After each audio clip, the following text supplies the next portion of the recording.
Oops. Good morning, folks. I don't know what happened there, but it is day 30. Let's freaking go. Day 30, The Forge. I'm excited because tomorrow is going to be the fourth principle, which actually I've been waiting for. This is one of my favorite ones. So stay tuned for tomorrow, folks. Stay tuned. And I've got my good old buddy Edward. He is actually just taking a quick stroll, getting some sun, getting a little of that Puerto Rican suntan. That's an inside joke. He's not Puerto Rican. But the AI on the thumbnail makes him look like one. So let's see here. We're going to continue to make calls, guys. And today we're going to go ahead and continue for Edward to do acquisition calls, and I'm going to continue to do some dispo calls because we've got quite a bit of deals in the pipeline that needs to start moving. Yeah. Dropping on this one, so I'm still new on the dispo side, but that is no excuse. So fucking welcome, man. Did you get a nice stroll? Yeah. So, for a little bit. Nice. Cool. Sam, what is your question here? So first and foremost, thank you for hopping on and finding us a couple of days ago. And when you say, can you tell us the principles of cold calling? So what do you mean exactly by that? The reason why I'm asking is one, I do cold call. Actually, one of those guys that do enjoy cold calling. That being said, with the way we run our business, we're not necessarily cold calling because I'm buying leads, right? So we're buying inbound leads, properly PPL providers, PPCs as well. So these are actually people who raise their hand saying they're looking to sell. So as far as real estate goes and wholesaling, we're not cold calling. Um, but I actually do want to know what you meant by that because I've got years and decades of cold calling as well.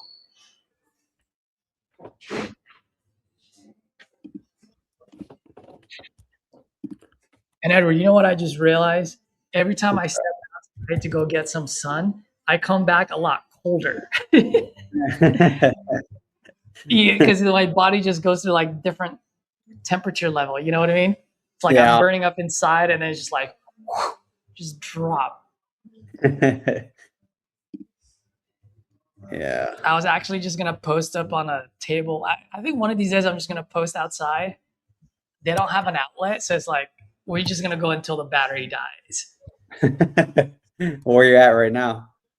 No, I'm inside. I'm just saying they have a couple of tables outside. But my only problem is if I have to take a biological break, I can't because I'm not gonna leave my laptop out on the street. Yeah, don't do that. Yeah. So maybe I'll do that like on a Sunday when it's like a quick, huh? So all I can say is, hey man, don't take it. Yeah, I know. Hey guys, this is the life of a wholesaler every single minute.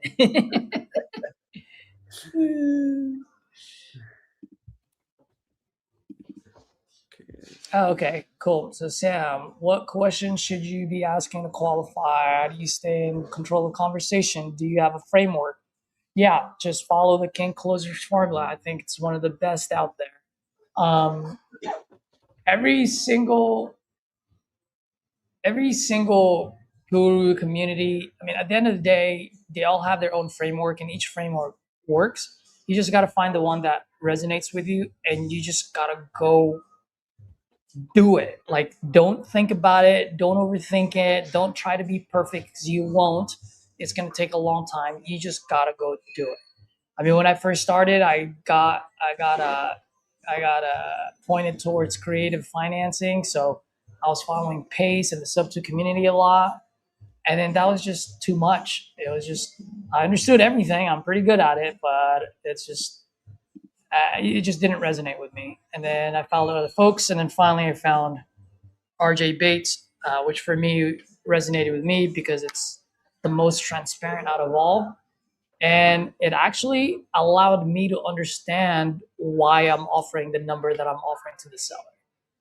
Before RJ, I just couldn't. I just knew 70% minus this, and that's that. But I could never articulate it because I didn't understand how the end buyer makes money. So I think I might be rambling here, but at the end of the day, what questions do you ask? Hey, Edward, still calling about your property on 123 Main Street. Looks like you filled out a form. Still looking to sell? Yeah. How much you looking to get for it? Great. Tell me what you got going on. And that's it. Obviously, there's questions in the middle. I'm not really a big fan on the script because if I can give you like 100 different questions, and the problem with that is you're going to be paying more attention to what questions to ask next versus living in the moment and just being and staying present with the seller. I've done them both times, both ways, where I have a script and I also have it where now it's just like I said, a king close formula.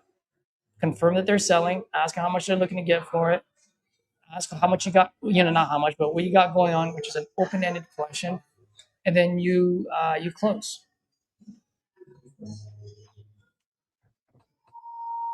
How would you handle land conversations? Because really anything to work with. That is a great question, Sam. And by the way, Edward, just keep calling, bro. Just Yeah. I'll shut up once your phone starts ringing. I'm just answering these questions. Sam, that is a great question because for the longest time I stayed away from land because I definitely did not know how to have those conversations. So our good old buddy Claude out of Canada did a masterclass on this one day in front of my group, and it opened my eyes. He said, just know that most people that own land, they acquired that land in one of three ways. One way is they inherited it. The second way is they bought it because they were going to build their dream house, or they were going to build as an investment, right? They were going to build something on that land. And the third thing is they bought it just as a savings account. In other words, just in case something comes up, they want to be able to use that and sell it, right? And so for me, when I heard that, it connected the dots for me. So if it's not connecting the dots for you, I will explain. It's really important to know, hey, by the way, just curious, whenever I talk to folks, people usually own land in one of three ways. They inherited it, they bought it because they wanted to build their dream home, or they wanted to build a house that they can sell, or they bought it as a like as a savings account just in case, for the rainy days. By the way, how did you acquire this land? It's really important to ask that question because once you know what that is, because now they say, well, yeah, I bought it just in case of emergency. Boom. In case of emergency, oh man, well, geez, what's going on? Why are you selling now? Right now, you're able to uncover that motivation. They say, oh yeah, we bought it because we were going to build on it. Then you go, oh, wonderful. What were you going to build? When was this? Were you going to build your dream home, or were you going to build a home that you can sell? Right? And then it gets you to that conversation, that flow of conversation. And oh, we were going to build our dream home. Oh man, how long ago was that? How did that go? Why didn't it happen? Blah blah blah blah. And then at the end, you're gonna be like, okay, great. Well, if you haven't built your dream home, you still have the opportunity to do so because you still own the land.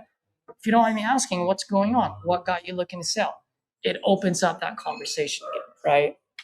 And then lastly, if they inherited it, that one is actually pretty good because if they inherited it, then that means they don't give a shit about it.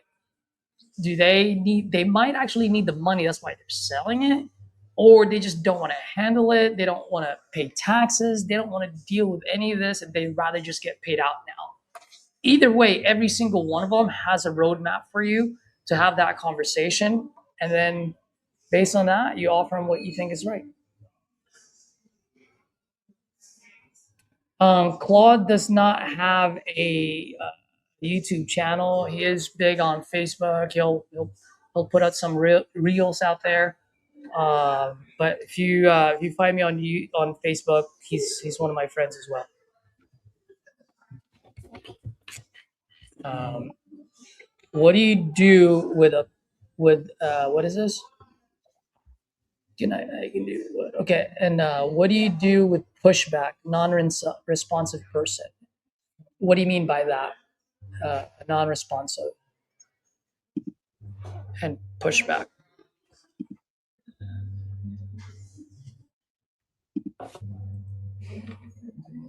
If people are not opening up to you, it usually comes down to two things. One, either they have no motivation, they don't want to open up to you, which at that point, you do not need to be wasting your time on them. Okay, because remember, we are not the solution for the majority of the folks that you talk to. It's only a small portion of them that we are. So know that and accept that. So the majority of the people that you're going to talk to are not going to need our solution. So they're not motivated. They're not going to sell it at a discount. Won't build rapport or open up. Yeah. So if they won't build rapport, open up, comes down to two things. Either you're not building rapport and you're not opening up to them, and you're just expecting them to because you ask them an open-ended question. That's a you problem. The other side is they're not motivated. They don't want to open up. Then you don't need to be talking to them, right? So you got to ask yourself, well, how are you asking these questions?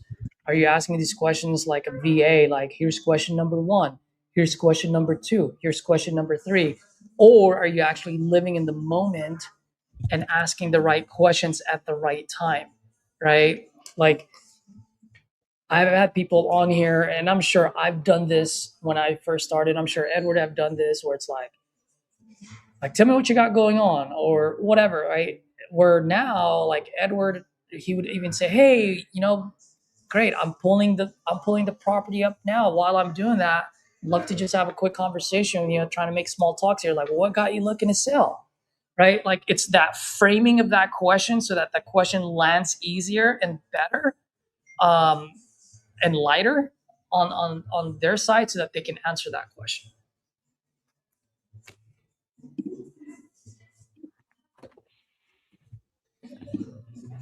Dooms, what is my goal for a 100-day challenge? My goal is to see who the fuck I will be on the 101st day. That's what it is. This is the first time I have done a challenge without a metric or without a quantifiable SMART goal.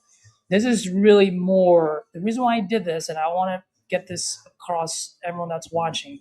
The Forge is not about being a good wholesaler, none of that shit. The Forge is about having the right identity transformation, the identity shift that you need to have in order to be successful, whether that's in wholesaling, in your field of work, or just with your family, right? The whole thing about the Forge is that you can be a successful operator, 7 figures running your wholesaling business, but you might be shitty with your family. Or you might be really good at operating, you might be really good with your family, Hello? but you're Yeah. Hi, is this Mohammed? Yeah, man. Hey, Mohammed, this is Edward. I was just trying to give you a call here. It looked like you had put out a form on our site about selling your property there on French Street. Was that still something you were considering? Oh, yes, Edward. So actually, I do have this property under contract, and I have another one in Cordell. I don't know if you're buying in those areas or not. Yes, we are. When you say you have it under contract, like you already have a buyer, or are you wholesaling it? No, I'm a wholesaler. Okay, I have the owner under contract, so I'm trying to sell you this property. Oh, okay. How much are you looking to get for it? For the one in Roseville, asking price is $80,000. The one you submitted on the form. This is the French Street in Yes, Rossboro. You said 80,000. yes. Okay. Well, catch me up to speed. Like, what does it need? Like, kind of sell me on it a little bit there. It's she owns the lot.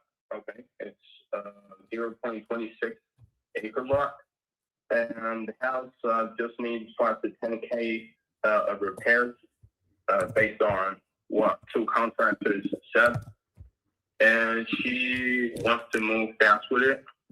Okay. She's moving out of the States. Okay. And real quick, on the 10K, what does that consist of? She didn't specify. Okay. For the quote, what quote? Like, what was the quote for? She was saying just like because there were graffiti on walls. Okay, so it needs painting. She told me if you are going to do insulation walls, okay, this is what's gonna cost. So yeah. So installation walls, some graffiti, estimated 10,000. She said 5 to 10,000. She said you can do it at 5,000, but she's saying, yeah. Okay. And what was like the ARV on this? Right on the same street, you have. I have the ARV right here. Just look at it. Yeah. 375 French Street, which is the same street that the subject property is on. It was sold this year for $149 and $900. Okay. I do see that one. Okay, let me see.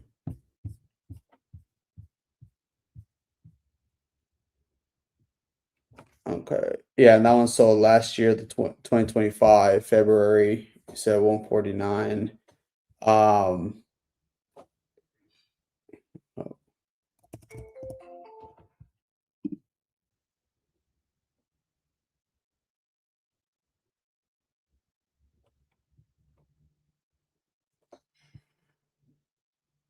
Please leave your message for.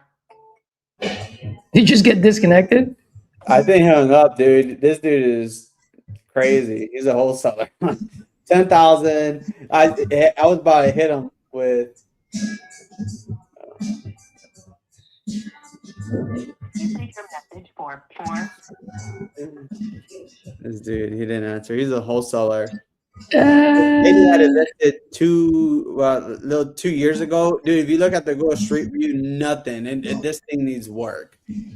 yeah. Installation, some walls and graffiti, all for like 5-10 grand. Well, one thing I like about this guy is that he at least said he was wholesaling it. So Yeah. that, for me, that's a good thing. Yeah. You can tell that he's a new wholesaler, or at least new at Dispo. I'm not going to say he's new at wholesale, but new at Dispo because he told you what the rehab cost is. Yeah. Good wholesaler is not going to tell you what a rehab costs unless you have a good relationship with them, like me and Claude or me and JW, where they can ask me and go, "Hey, man, this is what I'm estimating it to be."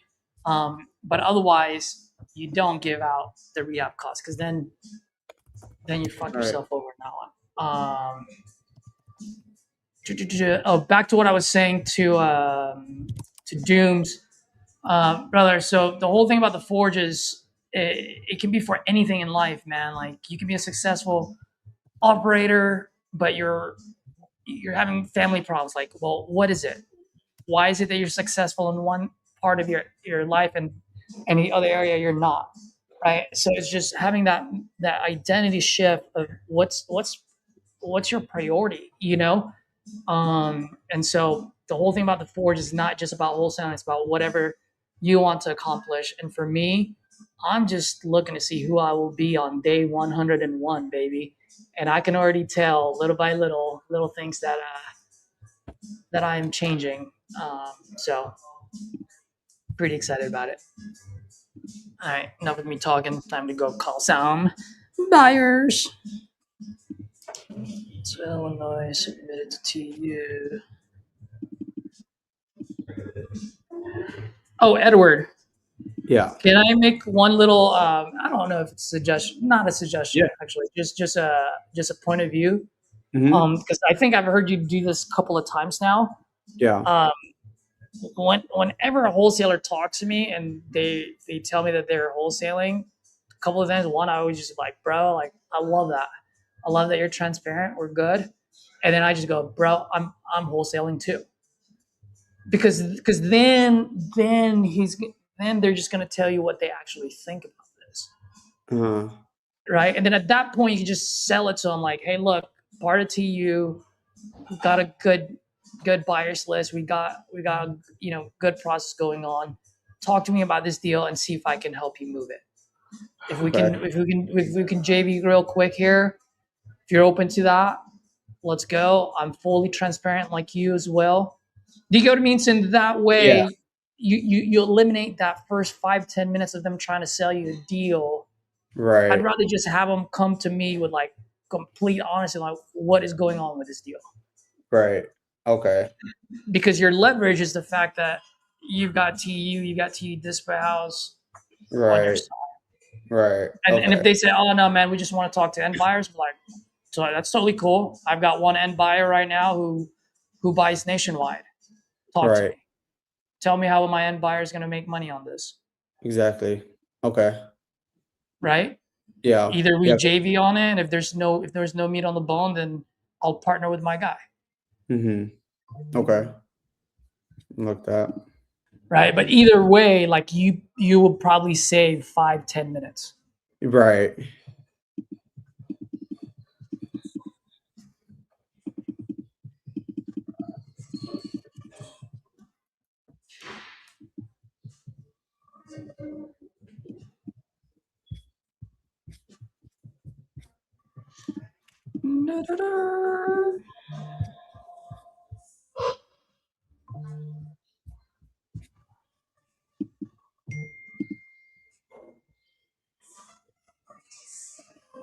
Okay, so Jeff between 3:30.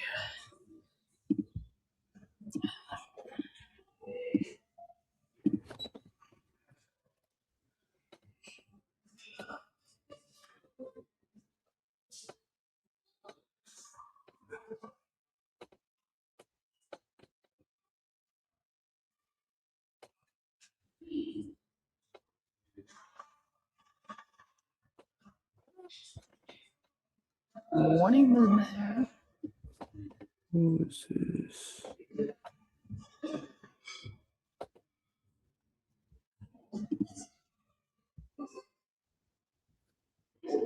I'll try to swing by there tomorrow between 3 and 3:30 p.m.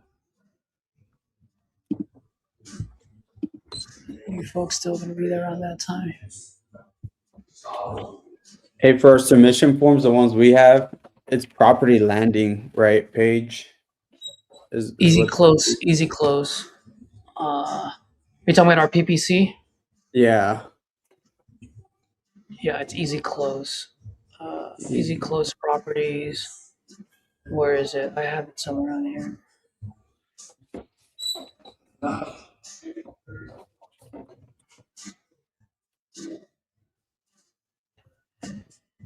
Where the fuck did it go? It's easy close. It's on the tag. That's the name of the website and also Oh, the easy the- properties. yeah, it'll also have it on the logo on the top left of the page. Okay. Yeah, yeah, yeah.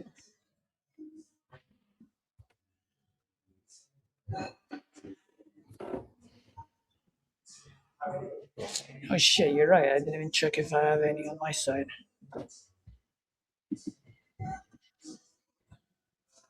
Who did you get? Manuel. You got Manuel, and then Yeah. you also got Mohammed, right? Yeah. Okay, cool, bro. This one is for you, dude. This one's all you, bro. Uh, which one is Last it? name, last name Lopez, out in far Texas. Let's go, baby. See.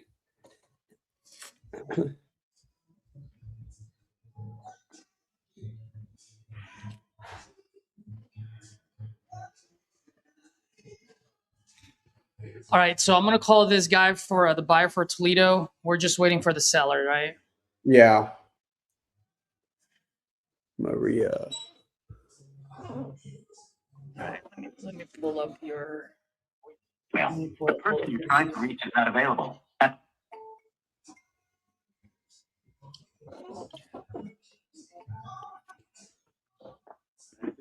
Forwarded to voicemail. The person Straight divorce.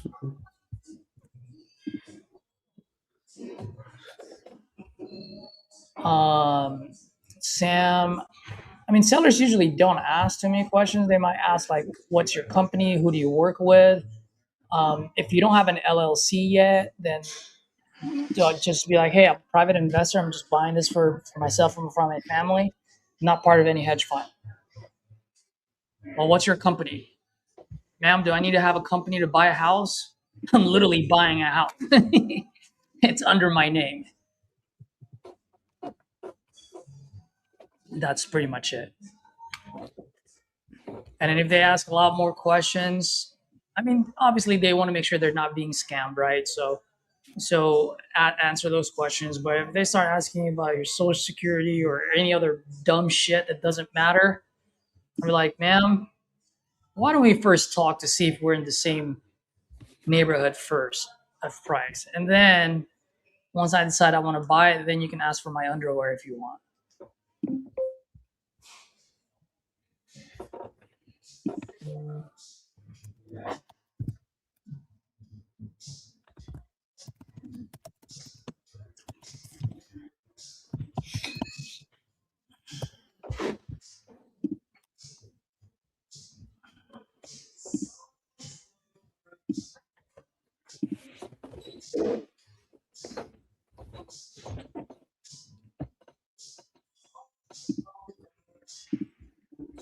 Okay.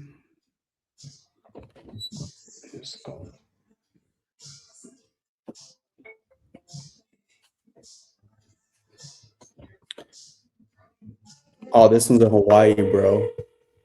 What? This lead I'm calling is in Hawaii. I just pulled it up. You what? The lead that I'm calling is in Hawaii. Oh, nice. Let's go. Let's feed it to fucking Noel. Yep.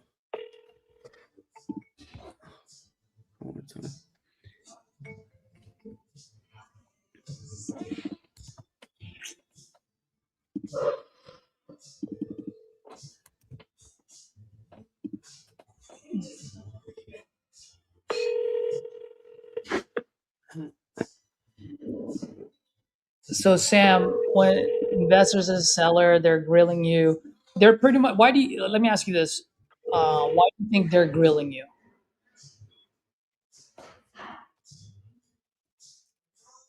And think about that, and then answer it.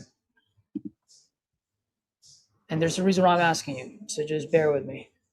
Drop it on the chat. Why you think they're grilling you?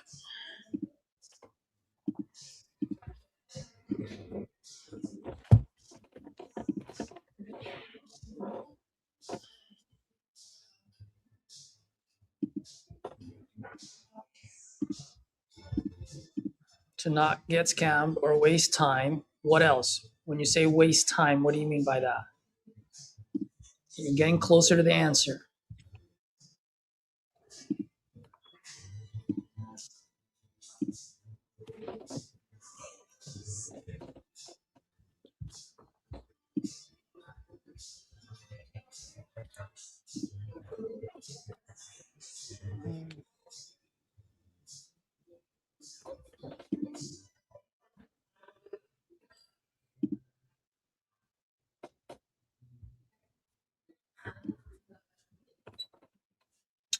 Is something wrong with PropStream? What the fuck?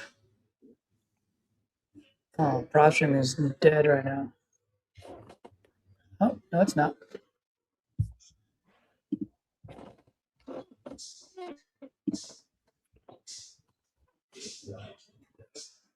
Hey, didn't this guy buy 1839 Norwood? Which guy? Nah. Yeah, Matt? he did. Yeah, and that place was a dump. Yeah, it was down to the studs. So at 30. But he said he bought another one for 10. Yeah. Oh, and that one that he bought for 30 was back in August too.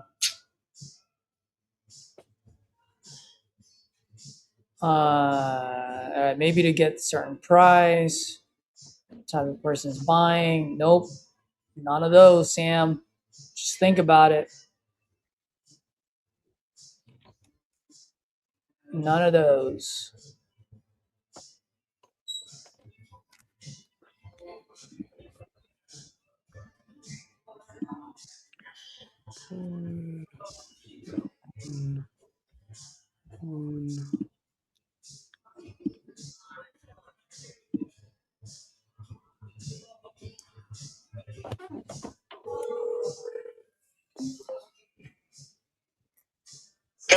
Hey, Matt. Good morning. It's Caesar. How are you? Hey, what's up, buddy? Oh, I'm doing good, man. You asked me to give you a call today. I know you were you the one at the dentist yesterday with your kids, or was that someone else? Somebody. Somebody else. All right, my bad.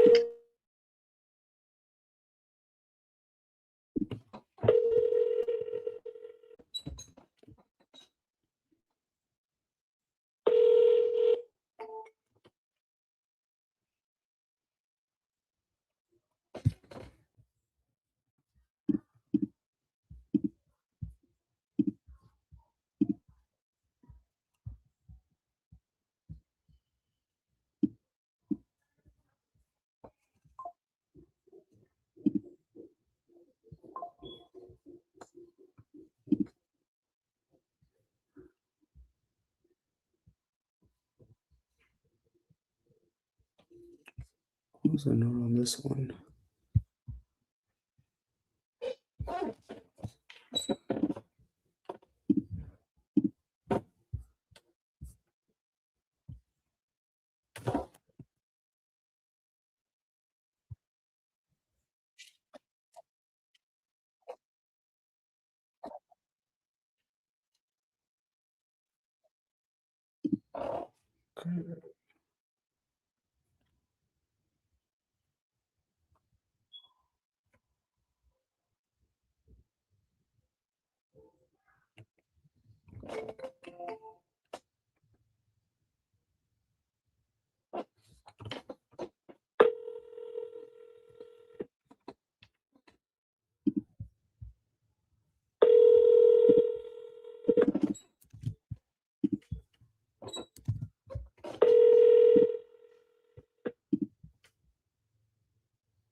So, Sam, what you're saying is, if you're an investor, from your point of view, it would need to make sure the numbers work. But I don't understand. If you're selling, why do you give a shit about the buyer whether what their numbers work? Right? Like they gotta negotiate with you. So, are you talking to a buyer or talking to a seller? Those are two totally different things. So if you're calling a seller who's an investor and they're grilling you with it, is because they want to make sure that you're not just a wholesaler that don't know what they're doing. They don't want to get tied up. That's the reason why they're grilling you. Now, if you're talking to a buyer and you're wholesaling them a deal, then that's a different story. So yes, you're right. They would need to make sure that their numbers is correct.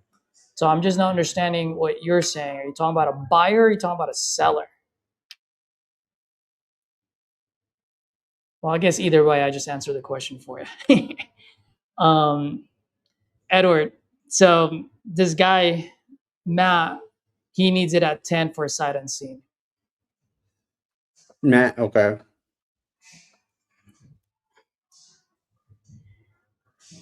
That's your Toledo. Right, yeah. Oh shit, okay. I was just waiting until I hear back from the seller then. Yeah. Just tell her 8,000. 8,000 for a sight unseen.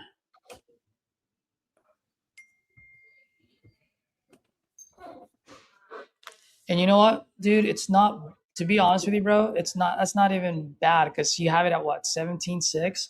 Yeah. So yeah, for sight unseen, we're just say, look, we're expecting something is like $10,000 is nothing. Right. So for someone to offer you 8,000 sight unseen, that's actually pretty good, especially in Right. Toledo.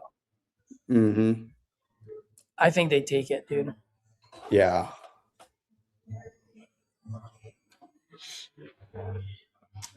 All right.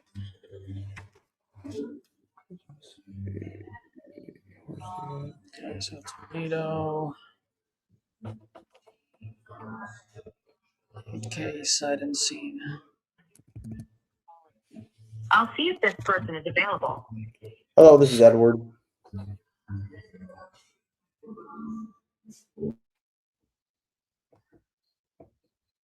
Thanks, Edward. Please stay on the line.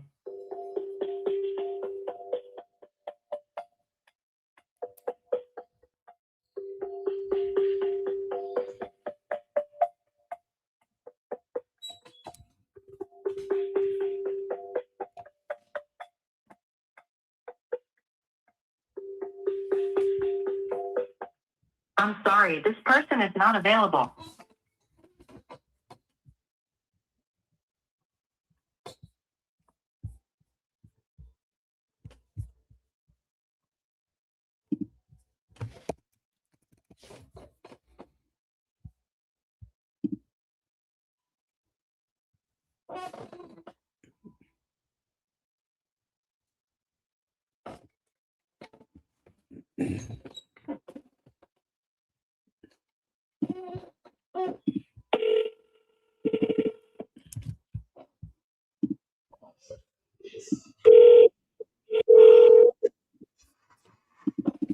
Good time, John.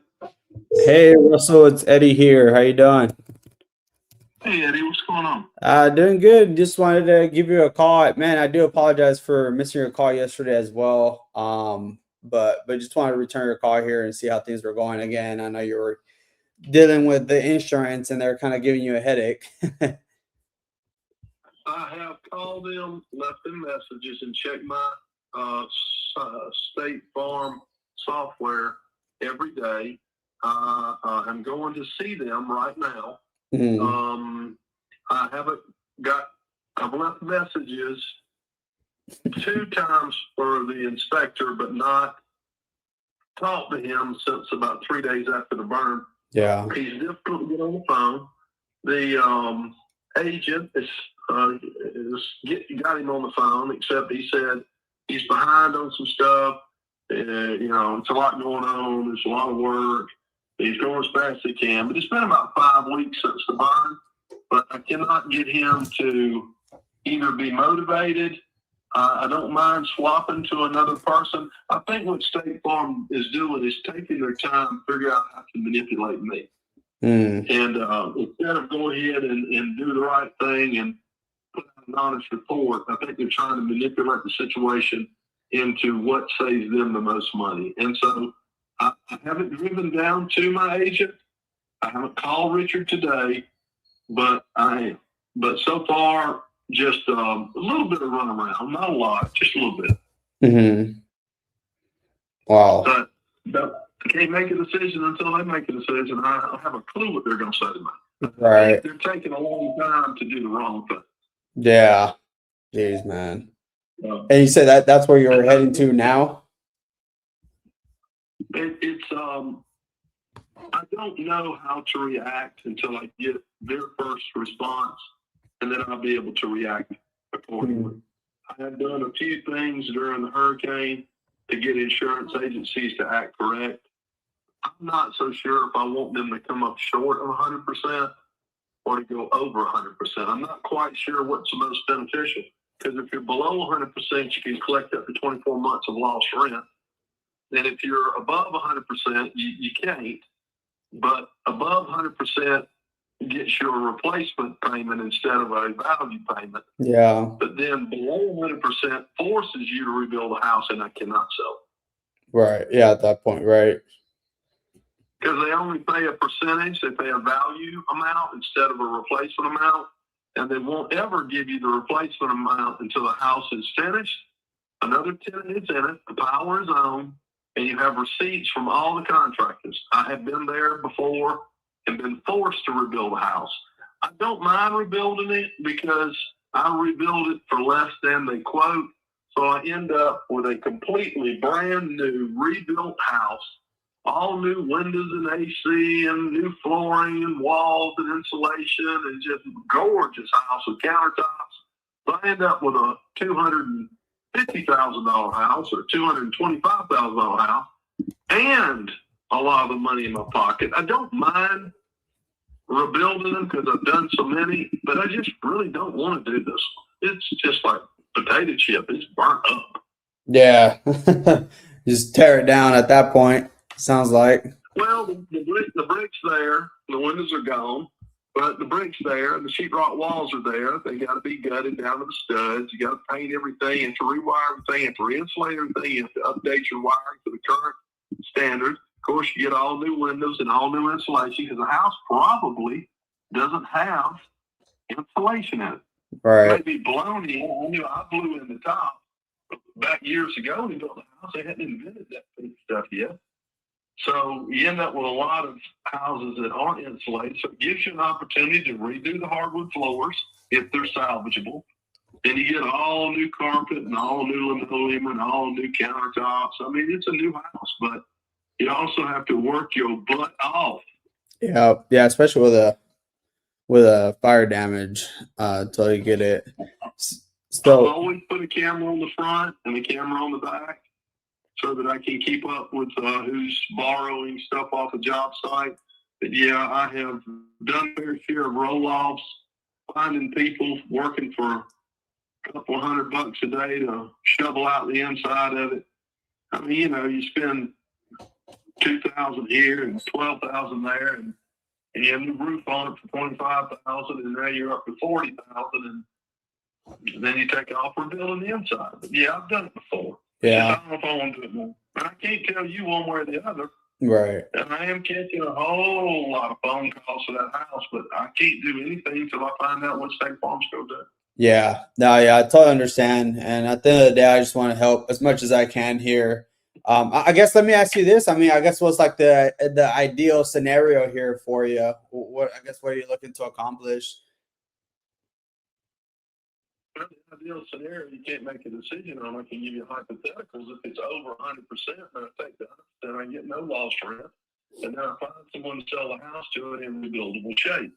You say, well, it's dirt, but it's rebuildable. Yeah. You're buying dirt and a structure. You're buying a foundation, flooring, walls, bricks, all that's good. But Right. you end up with new soffit, new fascia, new rafters, new heat and air, new everything. You're ending up with a house that is at least 50% there, but 50% gone. Right. And then you're looking at selling it for as much as you can to someone like you so they can rebuild it or remarket it. Right. And of course, the last option is rebuilding it myself again with it paid over 100%. And that's possible too. Right. The trick between those two is you're not forced to rebuild it above 100%, but you are forced to rebuild it below 100%. Mm-hmm. Right. And I really don't know the good and bad, which one I like the most. I may not have control over any of them, so I'm just waiting on State Farm to give me something to work with. All right.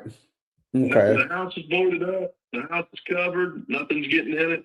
Don't nobody want to go in it. Ain't nobody touching nothing. For all I know, the dogs are still in the yard. I go by there occasionally, but I haven't been by lately. Right. I'm going back to work. Just give me a Yeah. call in another, I don't know, less than a month, but let's say another month. Yeah. Okay. Yeah. Sounds good. I'll just circle back around, and if you hear back, from them, give me a call. Thanks, sir. All righty. Bye. Bye.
Seven, 1, 6, 8.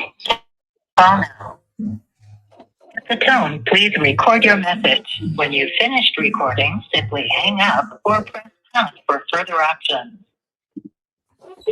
Hey, Rachel. Good afternoon. Caesar here. Hope all is well. Just wanted to call and ask about those pictures. When you get a chance, give me a call back. Thanks. Here, Caesar, I'll be right back. I'm gonna get my charger real quick. No worries. Yep, do your thing.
So, for that one,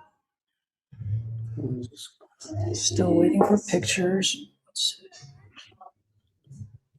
Today's what? The 21st, right? No, the 20th. Oh, today's 20th. Mm-hmm.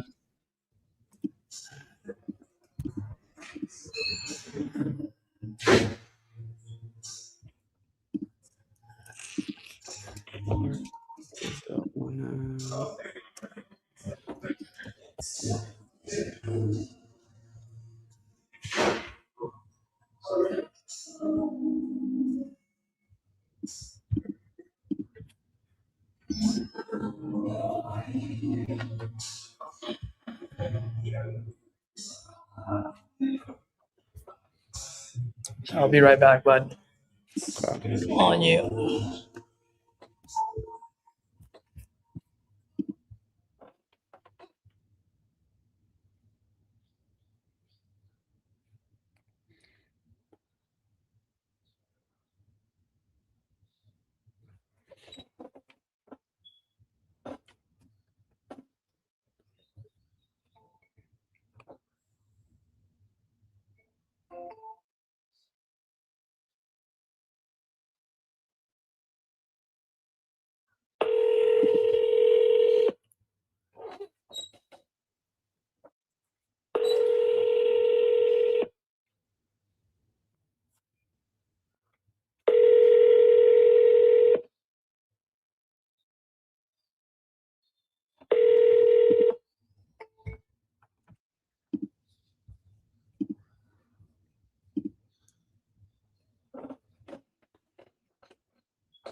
Mhm.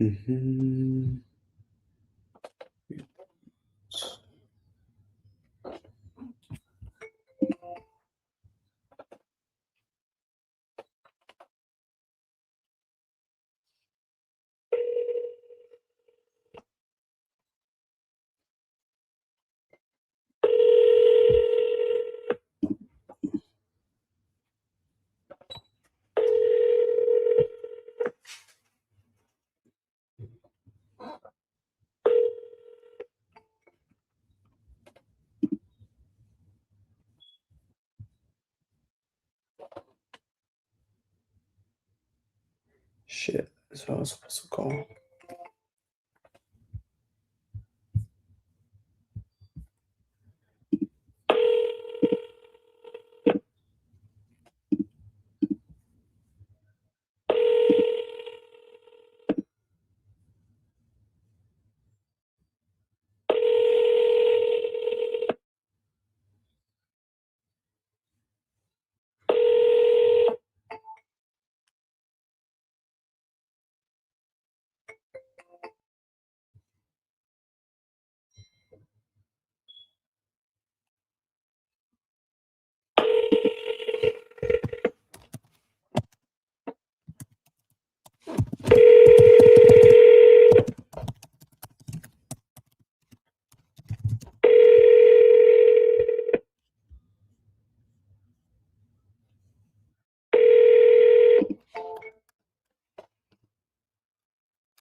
Oh,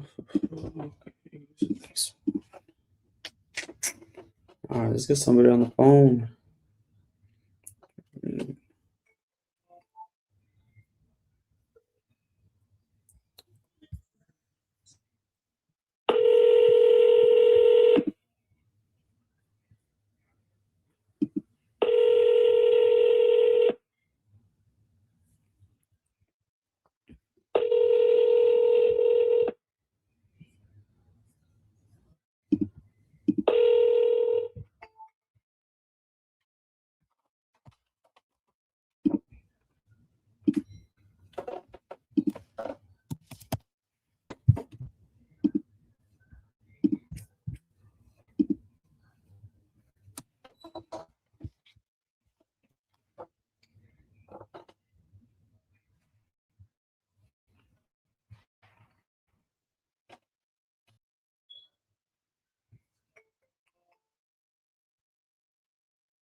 Can't leave a message because the person you called has a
message for 3-1.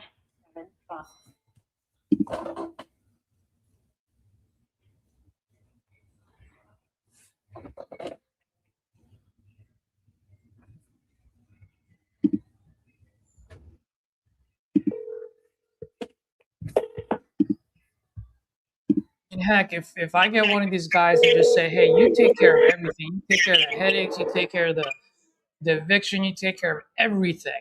And if they're willing to buy this off you for a couple of $1,000 and just get rid of all your headache and you don't even have to worry about dealing with the cops, dealing with anything, is that something that you'd be open to just to get rid of all the headache and have some money in your pocket versus losing it on the second?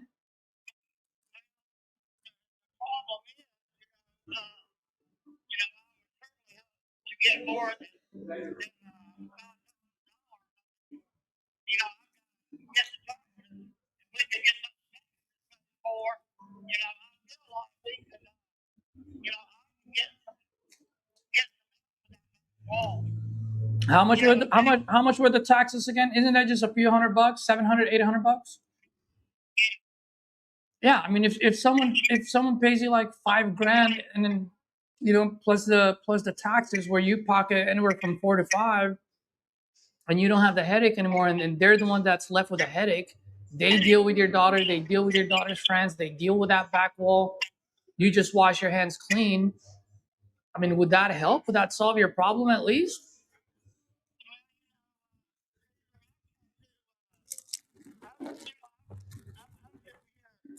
Trying to place to live. I can't do anything for it. I Mm. mean, that's really unreasonable, even with the back wall. I mean, probably, yeah, I mean, that's what causing you a problem is that wall. I mean, we can work around good. Yeah, it looked good. I mean, I'm not gonna lie. I mean, you see the pictures. I mean, granted, we still do have to do the copper wire, the HVAC. Like, I get that, but I also just want you to understand, like, coming from my partners, on the other hand, like when I tell them everything and they get the full picture, it's a lot of headache. And because you're on the phone for hours with the police department. I mean, someone's gonna have to deal with that. They write you the check, you're off you go, and you go do whatever you need to do with that money. But Really bothered me. The way that got drugs and not only is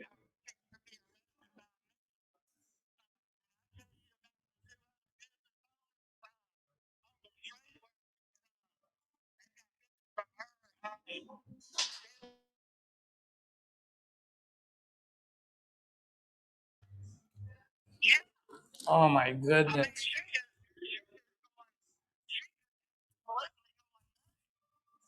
Wow.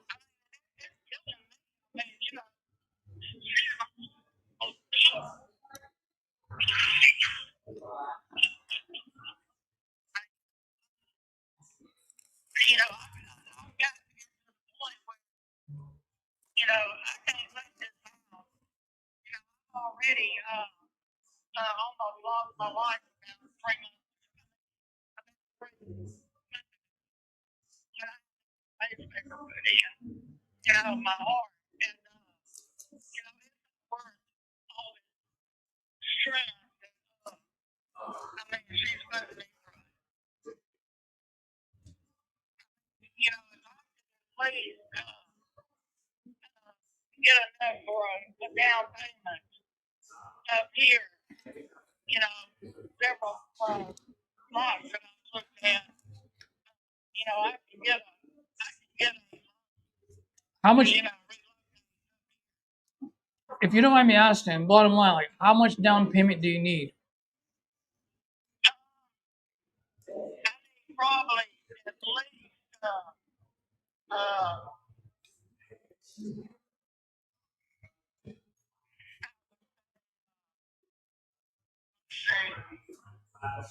well, if you're closing, and I'm gonna look at, that place I told you, if I could at least get 18, I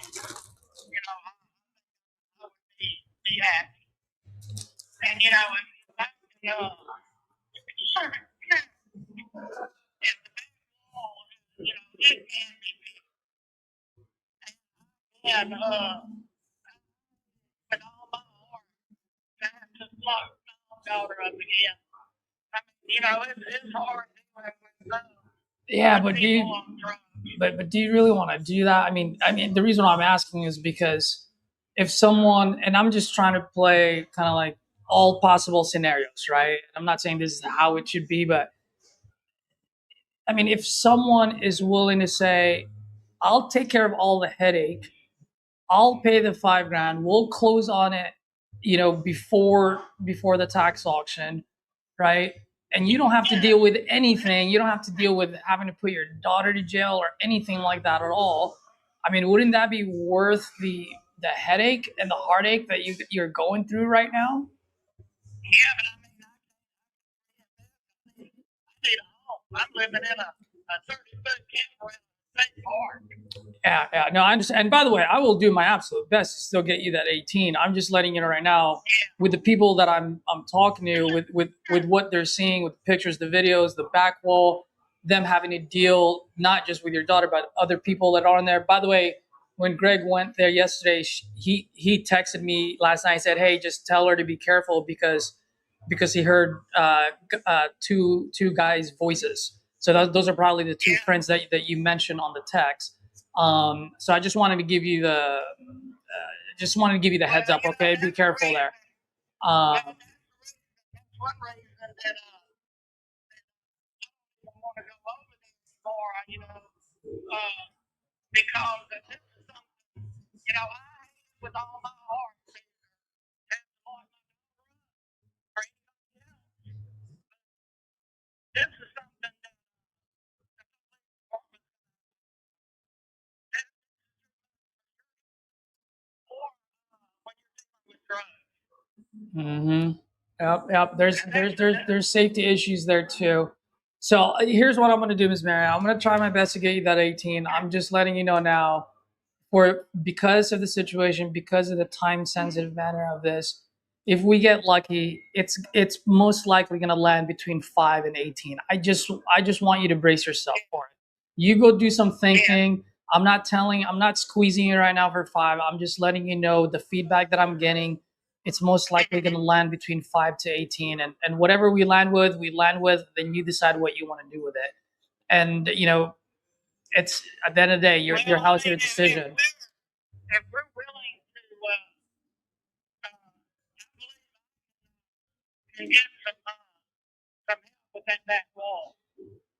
Yeah, but And, but but before that it's all said and done, but how is that going to work? We're talking about a matter of 10 days. and two, whoever help that you're going to get and my partners, whoever's going to end up either buying this themselves or partnering with me on this one, we're going to want to make sure that it gets taken care of the right way, like in our standards. You know what I mean? So you spending the time, the energy, the money to do that for what? You're going to get squeezed no matter what. So it would be useless. I'm just letting you know that now. Yeah. Okay. You know, that's just full transparency there, right? Yeah. Any way you look at it. Willing to walk away with you know, the 5,000 is not going to help me at all. I mean, you know, because I'm trying to reinvest my money. I believe that with the loan that we're getting up here, you know, that's the reason that I need at least no less than probably, Lord, I need 18, but you know, I guess if push comes to squeeze, I can do 15. Okay. I will let my guys know. Once Jeff gets there tomorrow, and then I believe I have another guy that might be swinging by sometime today or tomorrow. I'll keep you posted. But as soon as we get some hard numbers, where I'm trying to get it as high as possible for you, Miss Mary. You do remind me of my mom, so I do have a vested interest, emotional interest to this. I also know that whoever picks it up is going to inherit those problems, and they also got to be fair to their business, right? And so I'm just trying to figure out what's the best way where we solve your problem, and then we also have potential to make a little bit of something just to keep the lights on, right? And there's got to be a sweet spot. Yeah, I mean, I've had problems with my daughter all of my life. Jessica's got mental problems too, and that's what I'm dealing with, you know. And it's just absolutely, I have done everything in the world to help her.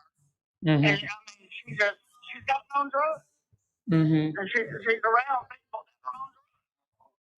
And, you know, it's more than what I can deal with as her mother. And you know, I don't want anybody to. You know, my husband is absolutely, he's beside his face. He's what? He's to go down there and clear the whole bunch. Yeah. You know, I know he would go to jail if he does that. Yeah, and we don't want that. We don't want that. You already have too much in your plate. We don't want him going to jail. I mean, it's worse my health. And no, it's not, man. You know, I just keep. I mean, you know, you're the only investor that I have left now, and you know, somehow, some way, I just feel like, you know, I've prayed a lot about it, and I thank God above, and I'm still here to be able to do so. But you know, she needs some help. I mean, she, you know, she's already been in rehab twice. But she's got that, you know, I don't care anything about her anymore, and she knows this is my last piece of property, and she's doing everything she can to take it up. Yeah. But she's got problems plus drugs, and I believe that I can get the police clear them. I'm working on it today. All right. Well, Ms. Mary, here's what I'm thinking. While you do what you need to do on your side, first and foremost, please take care of your health. Okay, that's first and foremost, because that's most important more than anything. And two, I'll do my best to work my magic on this end. And while I'm doing that, I just want you to really just think hard on this. You know, I will do my absolute best to get you that 18. I just cannot promise you that, just because of everything that's stacking up against, with the whole situation. So just do some thinking, crunch your numbers, see if there's a number that lands well between those two numbers. And at the end of the day, you know, like come June 2nd, either you have some money in your pocket or everything's gone, and we don't want that, you know. So No, I don't want to lose my house. no, so let's figure something out here. And what my family has a very successful business for like 30 years, my own father. And I inherited this property, and believe it or not, sister, I was born in that house. Mm-hmm. Now, Miss Mary, It goes back that far in my family. Miss Mary, quick question for you. Let me ask you something. The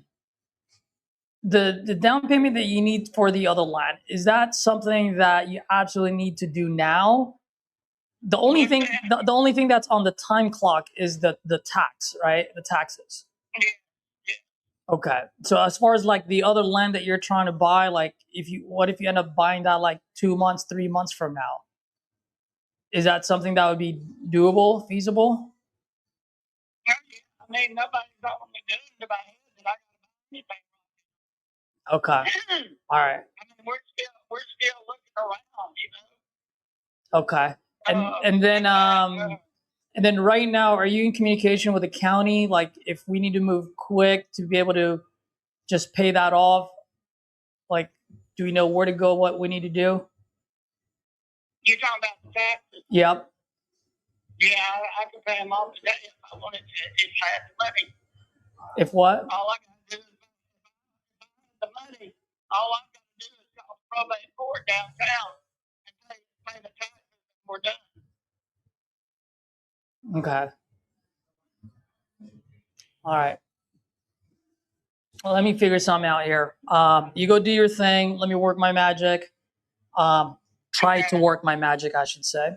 Like I said, I'm pretty good at what I do, but I'm not JC. You know, I'm not the man above. So I'll do my best.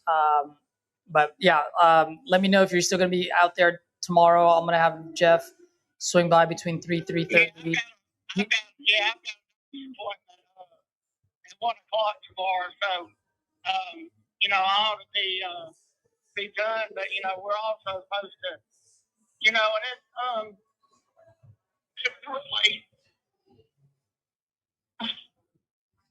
it's really bothering me. Trying to keep doing this, Dawson. Yeah.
and my first cousin,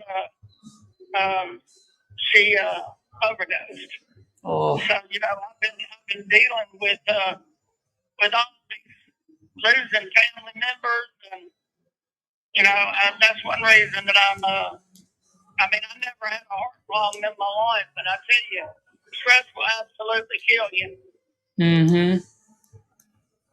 Yeah. But for me to have gone through what I just went through, with having to have a pacemaker for the rest of my life, to speed my heart rate, it just hit me like a ton of bricks.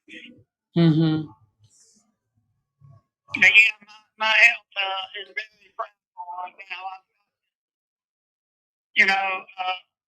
concentrate on my health, like trying to I know y'all need to make money, and I need to reinvest this money, but I have I think that I've got a good loan that I'm working with, but I've got to have at least the closing and the down payment to move forward. Yeah. How much are those lands that you're buying? Well, one of them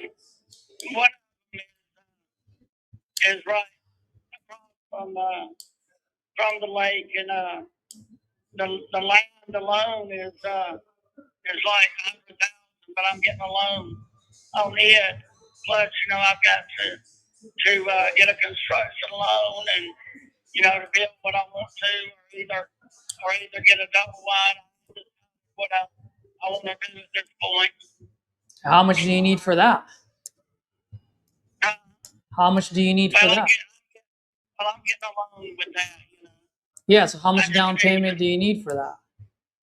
well, they completely told me that at least probably 10,000 on the down payment or close to it, and then the closing. How that goes. Yeah, that's another 1,000, 2,000, Well, something like that. probably 5,000. That's the reason I was wanting to get as close to 20 as I can get, because I know what I've got to do, as far as down payment. Got it. Got it. Okay. All right, Miss Mary. Well, let me get off the phone so I can get to work for you. Just let me do my thing, and then you do your thing, okay? And then we'll touch base. Well, let's just promise each other that we can work this out. What I can promise you is I will make sure that every stone is unturned. That is one thing that I can promise you. I will put all my resource on this in the next 24 48 hours. All right, that's one thing I can definitely promise you, and see what we can do. All right, and the more that we can get my guys in there, the quicker we'll be able to make a decision on it. But I'll send someone out there hopefully today. Jeff hopefully will be there tomorrow, and I'm gonna see if Greg can swing by around 3 o'clock as well. So You said there's somebody out there today? yeah, I spoke with someone yesterday, and so he told me he was gonna swing by either today or tomorrow. So once I can dial in on the time, I'll know. Oh, Lord, you don't. Yeah, we'll figure it out. We'll figure it out. All right. All right, Miss Mary. I gotta run. Yeah. What was the guy's name that went out there and took the picture? That would be Mr. Justin. Justin. Yeah. Boy, he got a handle on her. Yeah, he did. He's my guy. I like him. He deals with a lot of this a lot of times. So Yeah. Well, Yep. but I'm trying my best to where you guys don't even have to deal with all this. So, for me, I'm away from my company. yeah, So, it's hard for me to be able to do anything, with her. yeah.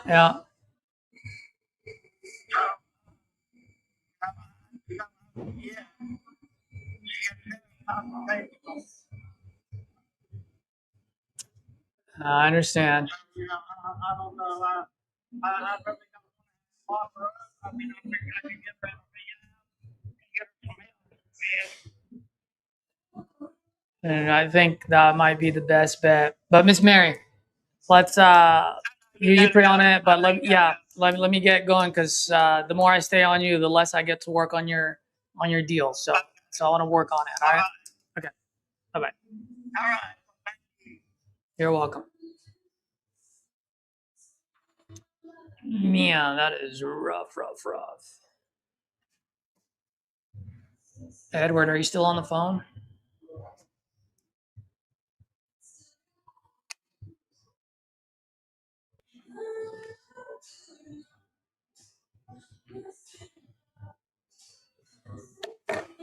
Oh yeah, he's still on the phone with someone.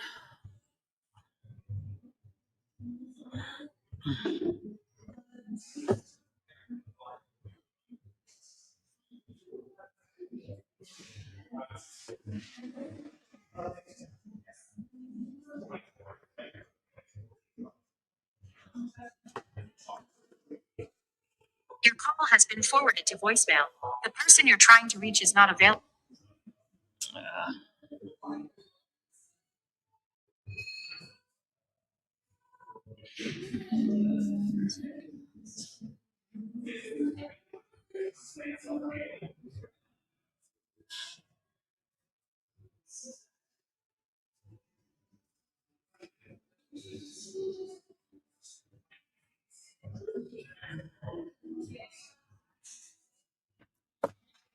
All right, I might have a solution for this thing.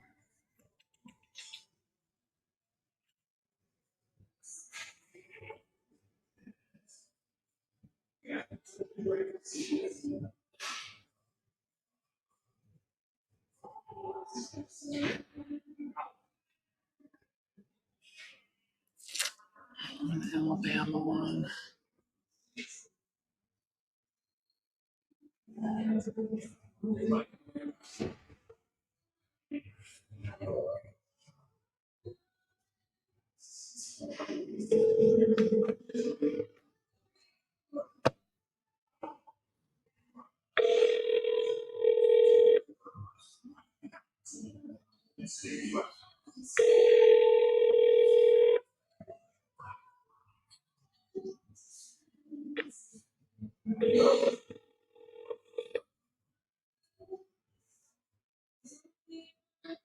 Hi, this is Scotty Mortimer. If you're calling it.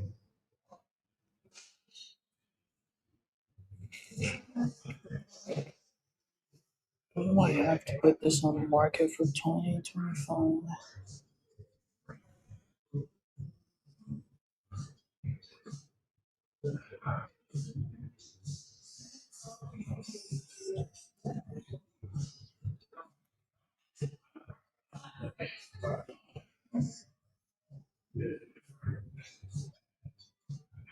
Hmm.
With the number.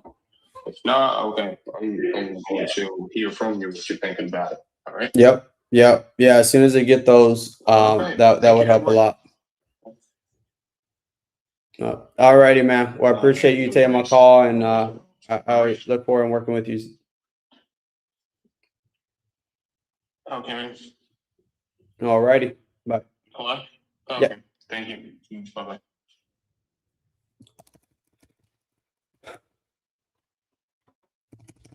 Sorry, Caesar. I just saw that.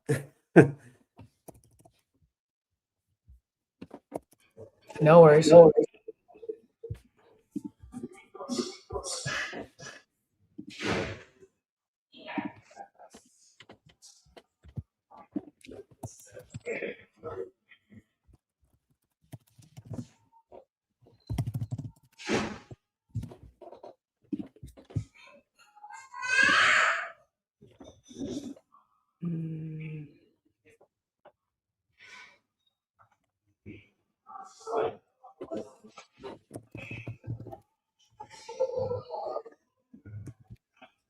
Call has been forwarded to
Hello?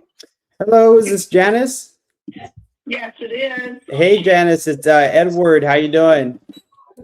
I'm doing okay. How are you doing? I'm doing good. I'm so glad we were able to get connected finally. Yeah, absolutely. Yeah, I looked like you had put out one of our forms or reached out to us about selling your property there on Popular Road. So I just wanted to give you a call here. How much were you looking to get for it again? 150,000. 750. Okay.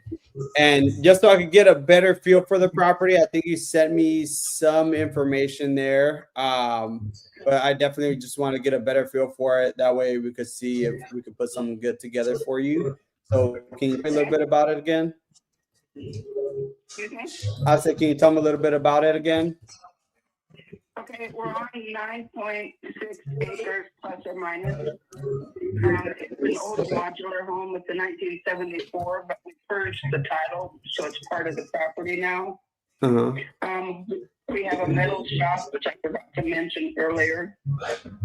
It's a horse setup. We used to raise horses here. Oh. So I have 6 run-in barns. I have an greenhouse, which is 120 by 200, a 60-foot round pen.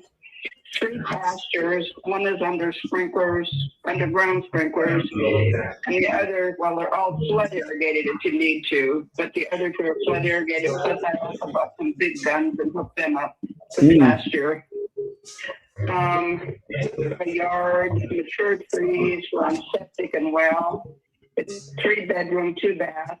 It's a few repairs here and there. My husband put stonework on the footers, so it's all the way around the house now. It looks nice. The windows are fairly new. The siding is fairly new. The house does need painted. I have a driveway with mature trees down both sides. We're burning stove. We pulled all the carpet and put laminate flooring in. We have a big walk-in porch and a big patio patio, that porch outside, covered patio Mm-hmm. porch outside. So I don't know what else to tell you. No, that's very helpful. And it was just like a property that they are living in like for some time now. We've been living here for 36 years, correct? Oh wow, yeah, that's a good run there. Wow. And I guess where y'all heading to next? Yeah. I have health problems, so I need to get to a lower elevation. It's the only reason. Oh wow. Yeah, yeah. We went out there last year and it was our first time and yeah, we definitely felt the difference. I'm out here in Texas, so yeah, definitely a huge difference there. There is. Yeah, yeah. So I guess has that been something I've been looking into for a while now, or just more like a recent decision there? We've been thinking about it and talking about it and just decided to try it and see what happens. That's all I can do. Oh man, okay. And just curious, like I guess besides like finding this online, like what made y'all maybe lean towards this approach over perhaps listing it with a realtor on the market? Yeah, I'd rather not go through a realtor, but I've had 2 realtors call me Mm-hmm. and try to, and I said, no, I'm going to try to do it on my own. I would rather go to somebody who decides it outright and Right. not deal with it. Okay. Okay. Okay. Well, yeah, and like I said, like we are investors, right? So I definitely want to see how we could help in the best way possible, and to be upfront, like when we look at some of these properties, um, we kind of had to make sure it can line up from like an investment standpoint. But that being said, like I want to make sure it obviously makes sense for you as much as it does for us. So, more of these conversations are really more for us to see how we can put some together. So that being said, I know you mentioned y'all need the 750. I guess just to kind of help me understand here a little bit better, like, and see how we can help out. What specifically, I guess, are y'all looking to accomplish by selling, or what do y'all feel like y'all would need in order to make that work? Yeah, we're both retired, Mm-hmm. and it would also give us a little bit in the bank for future expenses. But Yeah. right now we don't have much. We just have the property and the house here. So Mm-hmm. Okay. And did you already have like another place lined up, or what did that look like, just to see how we could help? I'm looking at houses in Kentucky, and they go the ones I'm looking at any place from 450 to 550. So. Mm-hmm. Right. We have the moving expense. That's a ways away from here. It is. There's going to be a big change there. Have you already looked into that, or as far as the moving expenses and what that looks like? No, I'm afraid. I think we'll probably end up making several trips ourselves, which will still be expensive. We do have 3 horses and some dogs and cats, but those I think I'm going to give away. Well, they're kind of fun. I really like my goats, but yeah. Okay. It's just a matter of we're going to do the best that we can to get out of here. That's where I'm at. Right. Somebody told me, a couple of people told me this place would go for over $1 million, and I'm not going to be so. Okay. And I guess like how did y'all come up with the 750? I guess just to see if I could help here.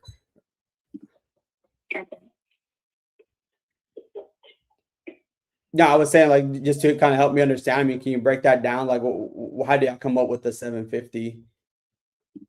That's just a number we kind of threw out there. Probably mainly for moving is the main reason. And like I said, we need some extra in the bank. So that would help because we're both retired. We don't have a savings account. And we're living on Social Security. So. Right. Okay. And you said your property was 9 acres though, right? Yeah, almost 10 acres. Almost 10. Almost. Okay. And it's fenced all the way around and cross fence.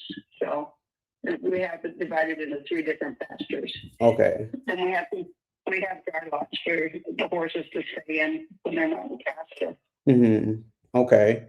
Gotcha. Yeah, because I was taking a look here at what lots we're going for. I do see one for 12 acres or so for least, and this is just a lot, the acreage only, for 230. And you say yours is closer to 10.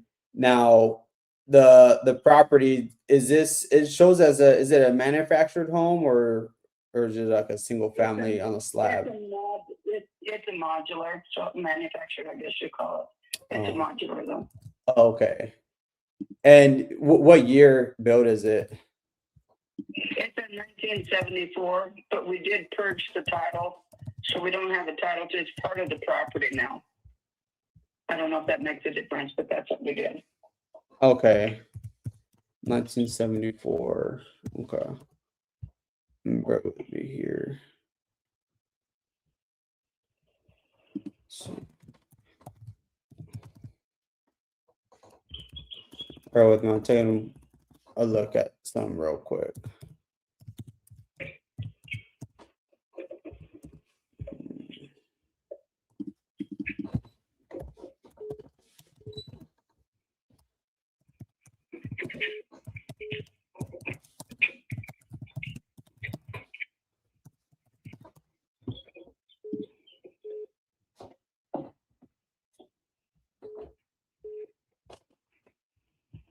He says now tied to the property though, right? Excuse me? You said it was it was tied to the property now, like the deed. Correct. Okay. Gotcha. I was just looking at a couple things here. Just because I know there, but you said it was a modular home. But I just know in some areas, like some certain mobile homes that are, let's say, built before 1976, are not financeable. So I would just wanted to make sure. But yeah, that I don't think that would. I mean, we would have to do a couple steps there for us on the back end, but I think we could potentially still make something work there. Just wanted to verify that here. Now, let me see. I'm taking a quick look. Now, you mentioned some repairs. Like, what does that look like for like the repairs? Like, what would it need aside from paint? Yeah, we're in the process of fixing it up. We just haven't quite made it there yet. I've got some vehicles I'm trying to sell, which would give us some extra money to finish. But one of the bathrooms needs a new shower in it. And one of the bedrooms, which we kind of turned into a reloading room, needs flooring in it. And the house does need repairs, but other than that, not Okay. much else. Okay. It's got a metal roof, well and septic. And the septic was just pumped last year, so. Okay. Let's see. And there was no like, I guess like since the 30 years I've been there, have you done any updates like bathrooms or kitchen, anything like that? No. Okay. And so everything's just original? Well, no appliances, I guess you would say. But, there's no dishwasher. I am the dishwasher. So. Yeah. It has a stove and a refrigerator. I mean, there's some things that could be updated in it. We just never have. Okay. Wasn't a priority. Right. Okay. Let's see here. And bear with me. I'm taking a quick glance here in the market and see what I could do. I would say just taking a quick glance. I do see a few activity, not a whole lot like moving right now. So that would just be my only concern there. Based on what I'm looking at. However, that being said, like if we were able, because y'all are looking for another place like in Kentucky around like that 450 range, right? On top of that, the moving expenses and things like that. So were y'all planning on buying cash on the other property, or were y'all maybe put some down and finance the rest? We would rather pay cash. Okay, around the fourth. Okay, and then let's see here, because like if we were able to do that, right? Like what we could, if we're able to, because you don't know anything on this one, right? It's paid off since y'all been here for quite some time now. Okay. Yeah, there's no mortgage on it. So if we're able to come in there where you can secure the next property for the 450, obviously give you some moving expenses there. Let's see, like another move for moving expenses and all that. On top of that, some stuff like to save there. Like on top of that, net you another 100 right on top. I mean, do you feel like that would kind of help you guys out to be able to get closer to Kentucky and kind of be able to make that move there if you are able to secure the next property and with the 450 and then have another net 100 on top?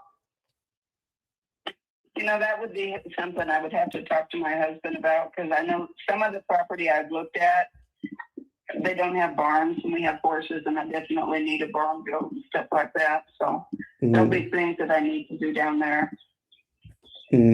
Okay. But however, I mean, do you feel like if it came down to it, like it would kind of help y'all and put you on a good spot there to be able to at least get y'all where y'all looking to go? I would definitely like a little bit more money. I mean, we don't have to sell. I want to get as much as I can for the place. So. Yeah, and my only concern, like I said, I was looking at a few here, and at the end of the day, by the way, I'm here to help, like generally as much as I can, and if I can't give you more, I definitely will. I do see some, like there's some listed, like I said, there haven't been anything like moved. There's one with like a hay barn there too, another barn, but it's listed for, it is listed for 730, but it is a lot bigger. It is a lot bigger. It does have a bigger lot. Well, kind of almost the same. It's around 10, so it could be similar, but it's a lot bigger in size, and it's actually a 1998 build home, not a modular, which kind of makes a big difference there. And that one's a 4-bed, 3-bath. And so that would be my only concern there. So like if let's say I did the 750, right? Like let's say if I put the 750, maybe I could resell it for only like, because that one went for 737, hasn't sold yet, right? So if I did move forward at 750, I'm sure I probably can't resell it for more than that. Probably have to be closer, like well below that. So it does put us well under, like well, we're kind of losing money at that point, right? So that's how I was trying to figure out, like, okay, if there's something where we could like work something out, and kind of I'll put my cards, facing up and be very transparent, and see if you could level with me here for a second and see, at the end of the day, I guess what y'all were looking to accomplish at the very end to see how I could put something together for you. Okay. Do what you can on your end and get back to me with the best that you can do, and we'll go from there. How does that sound? Yeah, because like I'm saying, like that, back to what I'm saying right now, I think that's could be something the best I could do based on what you're telling me. And what I'm seeing here is I could come in, right? Obviously, where y'all can secure the next property for the 450, and then get y'all. I could probably add another 10 at the very most on top of that, right? Where you're getting 110 net in your pocket, and that's after you purchasing the other property for the 450. So that's all I was saying. If you feel like that would kind of help you out, put you in a good position there to be able to secure the next property and be able to make that move out to Kentucky. And 460 is all you can give me. 450 for the property, and on top of that, another in total. Okay. I don't think that'll work, Edward. I appreciate your time, though. Okay. And just so I know, like, why do you feel like that wouldn't work? Because I need more money. I'm greedy. You're gonna go to Vegas and put it all in black, or what's the plan there? That's an idea. I never thought of that.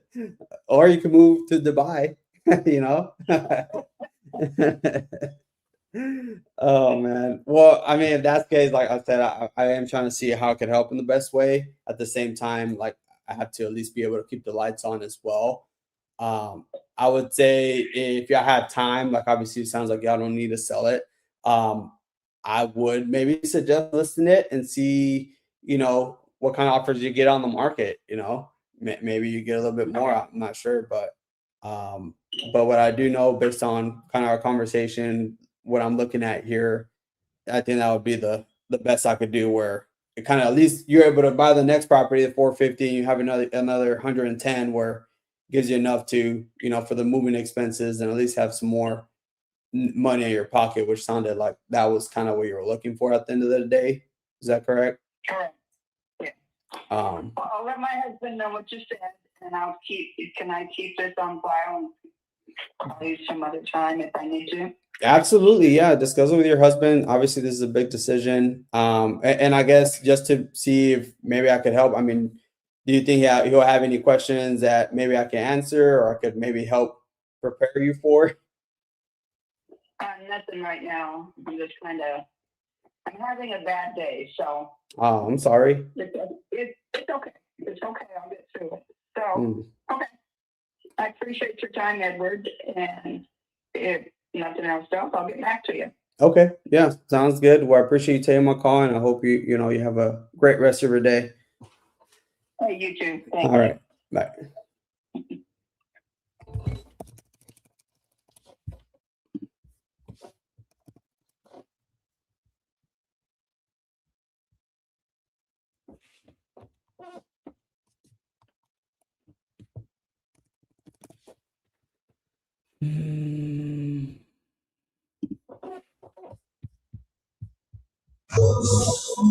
Still on the phone? I just got off of there right now. You what? I just got off the phone right now. Yeah. Yeah, I'm trying to figure out the best route to help this lady out. Ugh.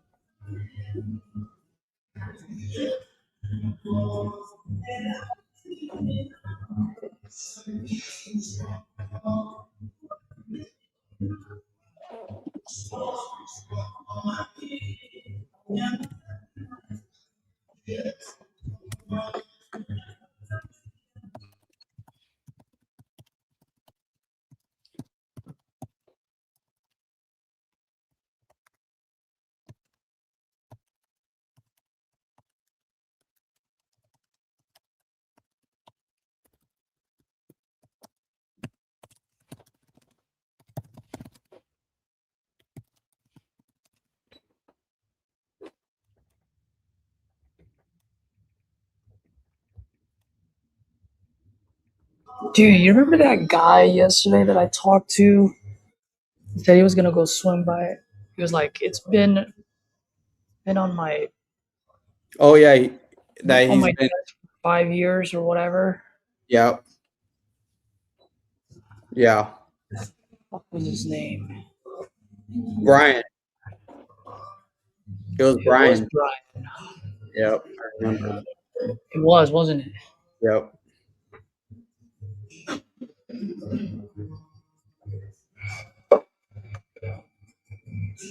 No, I don't think it was Brian. Was it Brian? Yeah, bro, it was Brian. I remember because you were trying to get his email and you were like BRAN. And I was like, wait. And then you kind of muted yourself.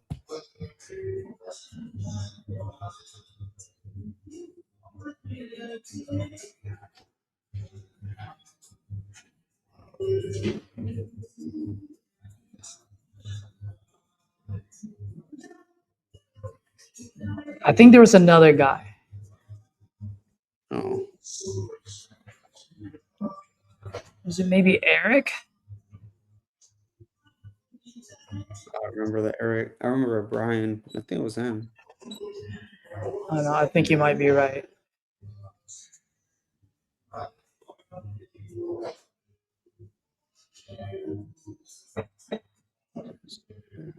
Dude, this guy has 23 rentals and 2 flips.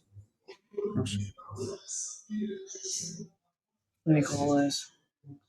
I might have to call our session early, guys, because I really want to put my head into this.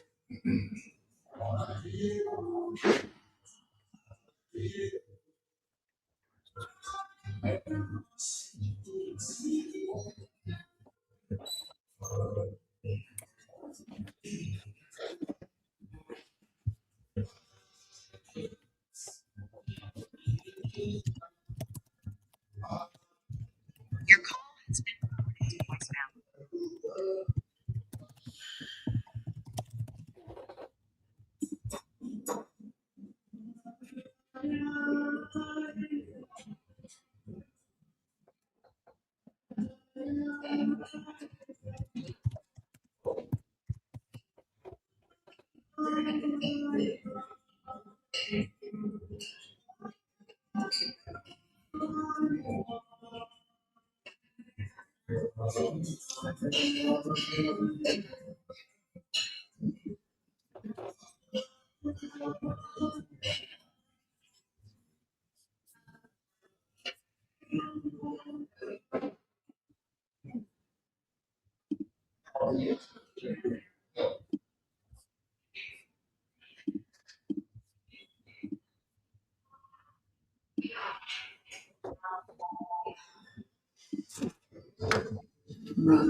Brian.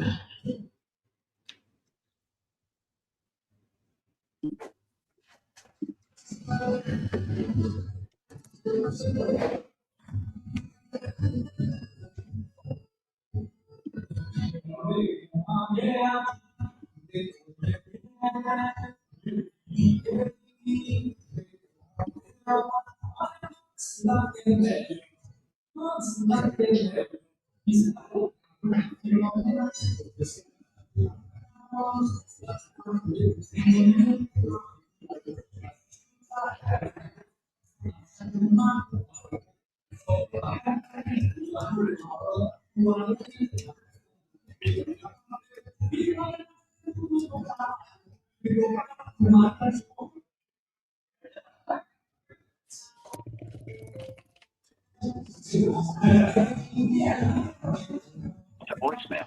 The person you're trying to reach is not available. Please record your message. When you have finished recording, you may hang up. Record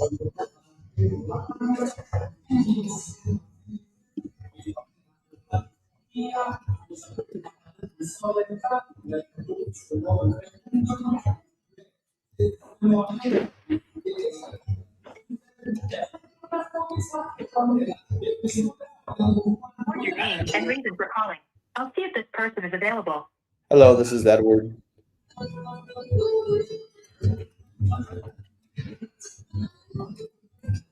Thanks, Edward. Please stay on the line.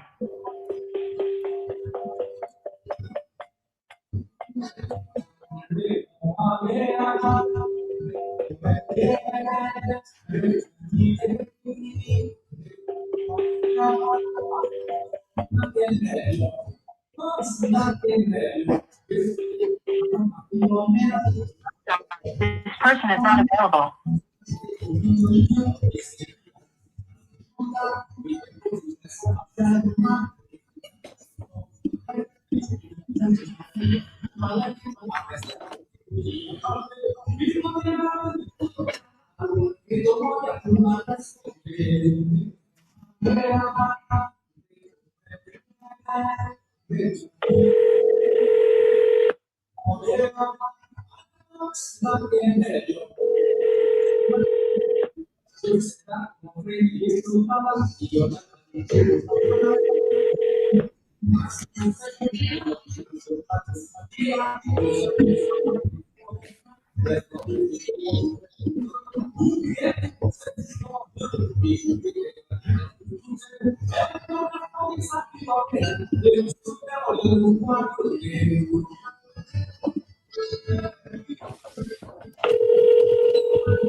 Rafa, thanks, buddy. Box is full and there is You're the nothing. best.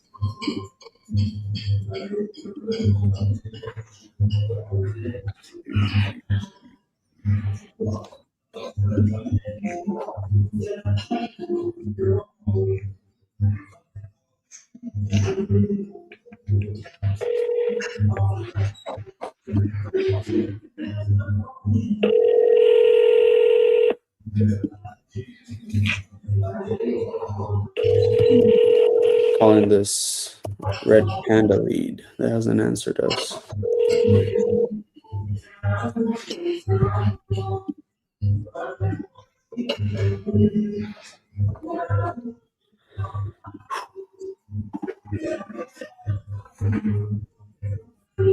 Oh, you know what? I might have just found us a buyer for Miss Mary.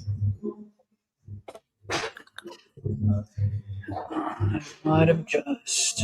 Okay, we also have that San Antonio one. I'm gonna call her today and see if she went to go take pictures yesterday.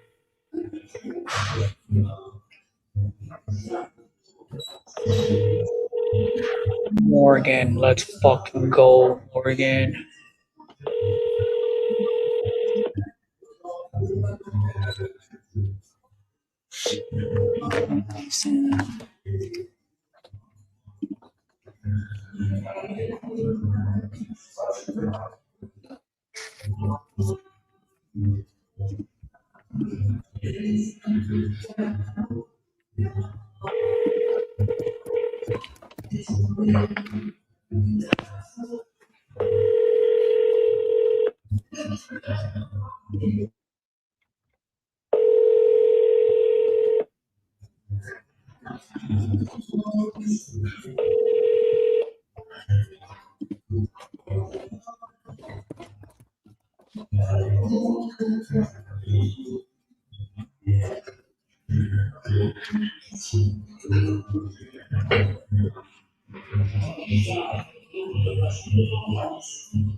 Hey, you know it's Todd's birthday today?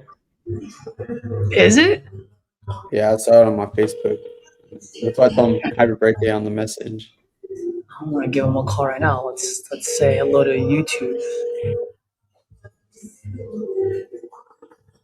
TC Deals out of Detroit 254.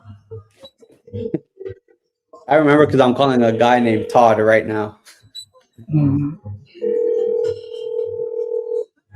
What is his phone number? I can't remember. Can you drop it on the private chat? Hold on. Yeah. Oh, never mind. I got it here.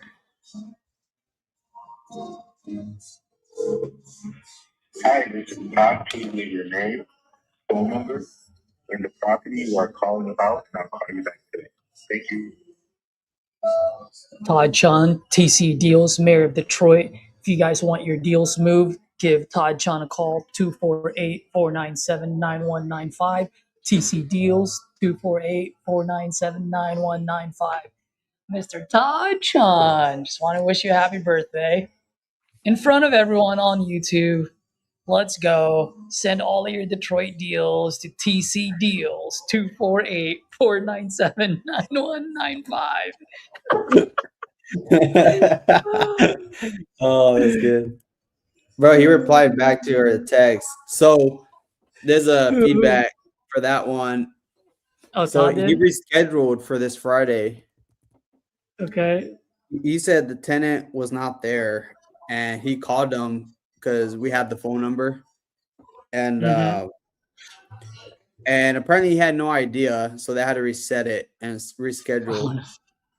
But I'm like, I literally sent the screenshot of the owner, telling me like, hey, it's confirmed, and he gave us the number to call him too. So I'm like, Yeah. wow, dude.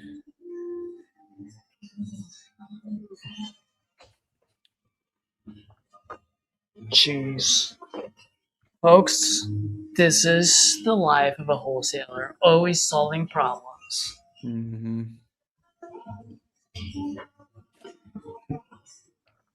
Let's call this lady. She said, only if I'm going to get what it's worth. And it doesn't look like it right now. Perfect. It's worth $1. Niaka Davis.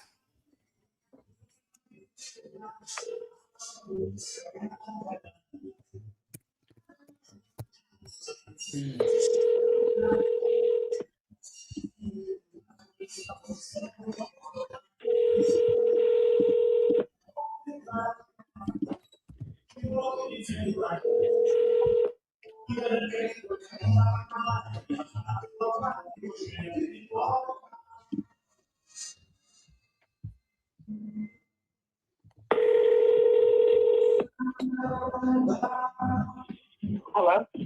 Hello, is this Mrs. Davis? Hello? Yes, hello. Can you hear me? Yes. Hi, Mrs. Davis. This is Edward. I was just trying to give you a call. I believe you had replied to one of my messages, but it also looked like you had reached out to us about selling your property there on Baker Avenue. Is that still something you're considering? Well, I was talking over with my husband, and nobody's going to offer us what we wanted for it. So Oh, okay. Sounds like y'all been Yeah. getting a bunch of low ball offers. yeah, Yeah, that's yeah, you'll be surprised. Most of the sellers that we work with have say the exact same thing. They get calls and one maybe doesn't get anywhere, or they just get low ball offers. So sounds like that's pretty much what y'all been dealing with, right? right. Gotcha. Well, how much were y'all looking to get for it? Maybe I could help out here. 150. 150. Okay. Yeah. And just so I could get like, a better feel for the property to see how we can, put something good together for you. Can you tell me a little bit about it? Like, do y'all live there, or was it like a vacant, or what's going on with it? We're actually renting it out right now. We're Section 8ing it out. We relocated to Georgia. Oh, wow. Okay. Yeah. Cool. And I guess like how long have the tenants been there? About 6 months. Oh, okay. So pretty recent then. Are they like in a lease, or is it month to month? It's a year. Oh, okay. Okay. Right, because you said they just been there for 6 months. Okay. Yeah. Okay. And how much are they paying for rent? Let me see. It's 1,500 that we pay for rent. You said altogether. 1,500. Okay. Yeah. Okay. Cool. And so far they've been good, paying every month when they're supposed to as of right now. No problem at all. Oh, that's great. That's always great. Okay. And while I'm taking a look at it here, I guess if you don't mind me asking, what kind of sort of like led you to look at, possibly selling it now? I didn't hear you. Repeat that again. Yeah, I was just saying what sort of led you to like look at possibly selling it now versus maybe just holding on to it and keeping it as a rental. Because we don't think we're going to ever go back to Pittsburgh. So it's like we'll go back there to visit family and everything. But I think we're going to just stay here. Yeah. That's what we had decided to do. Mm-hmm. I see. Okay. And did y'all still like, because I mean, it looks like y'all just bought it maybe a few years back, right? Yeah, actually, I did. Yeah. Mm-hmm. Okay. So did y'all end up like, do y'all still have like a mortgage on it, or is it like paid off at this point, or what does that? There's a mortgage. There is. Okay. And the only reason I ask, like, because sometimes you run into the situation where, like, if perhaps like let's say the payoff ends up being higher than what we could offer, then it I'll probably tell you right now, it probably doesn't make sense to move the conversation forward there. Or sometimes, we have folks that just refinance a house or something. So I guess just to help me understand, like, what's kind of like how much do y'all still owe on it there? It's like about 94,000. Okay. Gotcha. All right. Let's see what I could do here. Because at the end of the day, I definitely want to help as much as I can here. That being said, I'm an investor as well. So when we look at some of these properties, as long as it lines up from like an investment standpoint, it's great. That being said, we want to make sure it lines up with what you're looking for as well. So Okay. So more of these conversations are really for that, right? To see if we could put something together here that lines up with what you're looking for, and see if we could put something together. So that being said, I guess just to help me understand a little bit here, I mean, can you walk me through what specifically like are y'all looking to accomplish and like by selling, and like what do you feel like you need in order to like make that work? In order to sell, we definitely want to buy another house. So Okay. So right now, because y'all moved from Pittsburgh to Georgia, right? Yeah. Oh, okay. So right now, like y'all haven't bought a house, then y'all just. Yeah, we're actually staying with his mom because his mom is sick. She has Alzheimer's, so we're taking care of her. Oh, I'm so sorry to hear that. Yeah. Gotcha. Mm-hmm. Oh wow. Okay.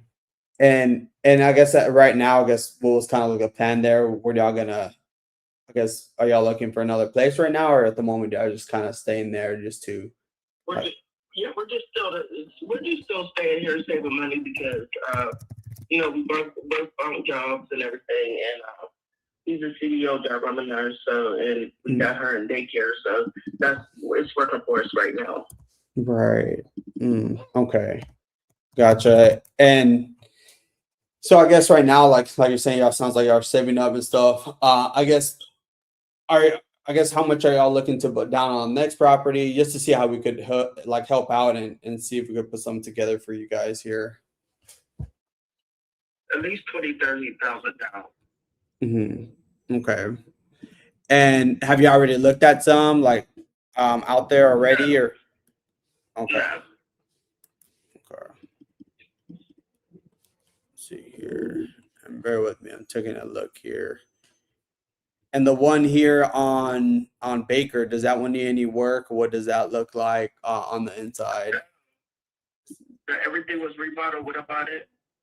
We added a toilet down in the basement, and I replaced the light fixtures to ceiling fans and some different light fixtures. Mm-hmm. And it has a brand new refrigerator, brand new stove, and it's really a nice house. It's a nice house. Mm-hmm. Right. Yeah, it's three bedrooms, dining room, kitchen, 2 back patios, Mm-hmm. and a big basement. But the basement isn't finished, but it could be finished. Okay. Okay. But yeah, it's really big down in the basement, and it has a nice big porch on it. But and it's a brick house. Okay. And and they just built a stadium across the street, a brand new football field. I mean, across the street, because they're like real heavy in the football and everything. Mm-hmm. Okay. Let's see. And just curious, because it sounds like when you were saying earlier, I kind of ended up moving closer to Georgia just for, I guess, like your mother-in-law, just to kind of help her out. Okay. Yeah, that's why we relocated, because it was a whole thing going on with this family about guardianship and conservatorship. So my husband obtained that and everything, and so we just made it work and just put our stuff in storage and just relocated up here. Right. Okay. So both found jobs. Right. Okay. And quick question, because like I said, I definitely want to help as much as I possibly can, and if I can put as much as I possibly can in your pocket as well, I'd love to do that. I guess aside from maybe maybe going this approach with an investor, I guess prior to maybe have put the tenants in there, why didn't y'all maybe just list it instead and just kind of got everything out from it? Because I was actually going through a bankruptcy, so that's why. Oh, and the realtor that we did speak to, she told me to wait 6 months after. Oh, okay. And when you say bankruptcy, on this house, or was? No, just I kept my house and my vehicle. Oh, okay. Mm-hmm. Gotcha. Okay. Yeah, because looking at it here, based on what I'm looking at here, my only concern would be just the activity I see in the area and the market there, and just being that you just bought it maybe a few years ago, hasn't appreciated as much as it should. Okay. And that's why I'm trying to see what I could do here, because obviously y'all are trying to find another place. And it was that kind of the main reason y'all were trying to sell this one then? Yes. Mm-hmm. Okay. Let's see what I could come up with. You say you owe 94 on it though, right? You know, you look it up and see exactly how much. Because it was 94 when I bought it. You say y'all bought it for 91? 94. 94. Oh, y'all bought it for 94. Yeah. Mm-hmm.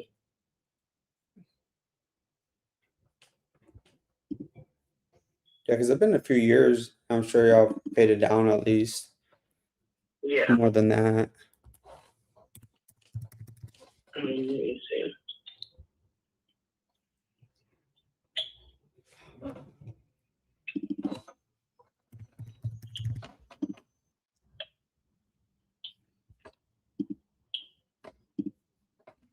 internet is not okay.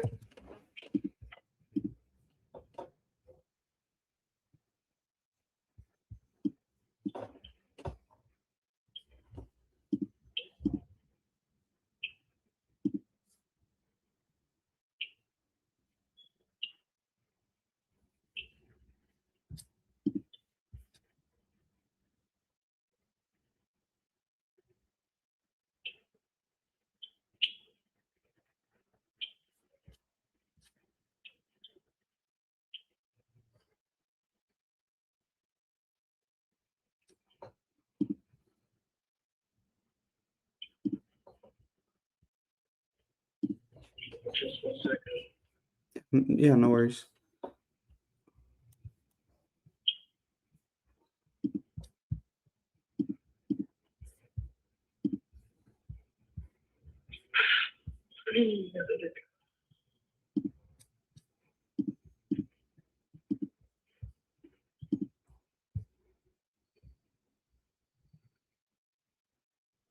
It's 91. Oh yeah, still 91 on it. Okay. Mm-hmm. All right, let me see here.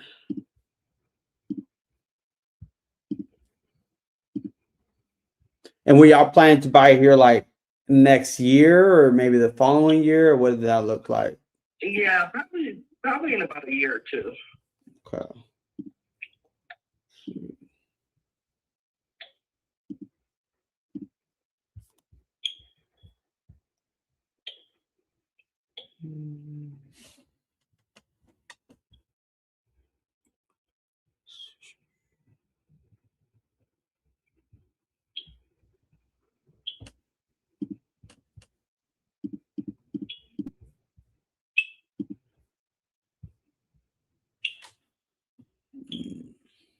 And this is a 3-bed, 1-bath though, right?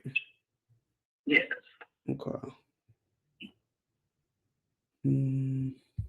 Well, bath and a half because there's a toilet upstairs in the basement. All right. Yeah, I do remember you saying that. Okay. Look here.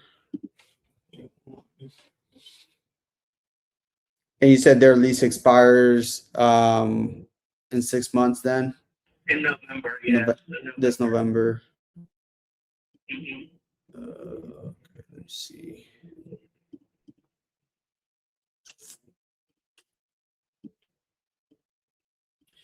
Yeah, looking at it here, like I could like that would be my only concern. Just where the market is right now is one and is a little bit slow, so that'll be my only concern there. I do like the fact that it's rented. On that, you said it's at least they're paying at least 1,500 a month. Yes. Okay. Because like with just saying a glance here where the market is, perhaps maybe offers do come slightly less. However, if we're able to still, obviously, priority will be covering that mortgage of the 91. And let's say instead of, I know y'all were looking to maybe put anywhere between 20 to 30 down, but just based on kind of where the market is right now, where I'm looking at it, like if we're able to kind of get you to put like closer to 10% down or like $10,000 down, I mean, do you feel like that would kind of help out there and kind of put you on a good spot to at least be able to secure another property? I would definitely have to talk that with my husband. Mm-hmm. Okay. Yeah, I would definitely, if that's something that could help, I think that could be like a better option here for you guys. And maybe I could help out there. I mean, what do you think? I mean, you think that could maybe be a possibility there? I think it could be, but I don't think it's going to be okay with my husband, to be honest with you. What makes you say that? Because he definitely wanted more. Right. Okay. Yeah, I would say like if y'all would want to sit on it for another 2 to 3 years and maybe try out the market at that point. I would that could be another option, but just depends, right? Like how tenants are within that time, right? If there's any work that needs to be done at that point, or however the market looks like at that point. But yeah, now based on what I'm looking at right now currently, I think that's where I could come in and at least be somewhat like of a solution here, where I come in, obviously pay off the mortgage that's owed on it, and then give you another 10,000 on top to, you know, hopefully put down for the next property there. I think I could, that's where I come in and help out. But if that's something that once you know, talk to your husband, you feel like that's something that might work, you feel free to give me a call back, and I definitely would love to see if it's something that, you know, we could help you with. Sure will. All righty. Well, I appreciate you taking my call, and I hope you have a great rest of your day. Thank you as well. All righty. All right.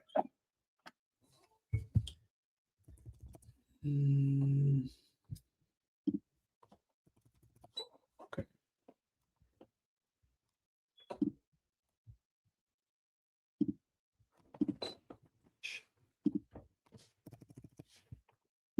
What's here? Asking.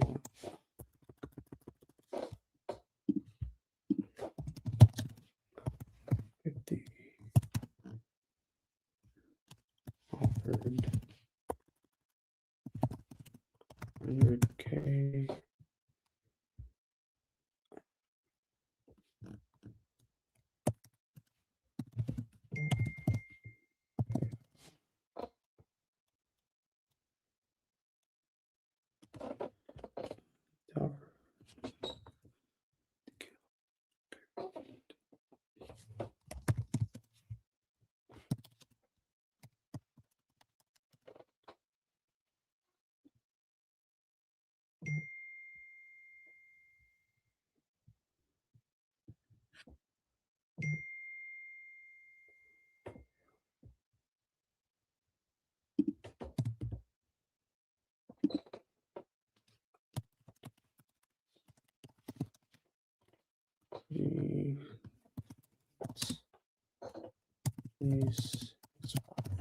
And that was a great call, Edward.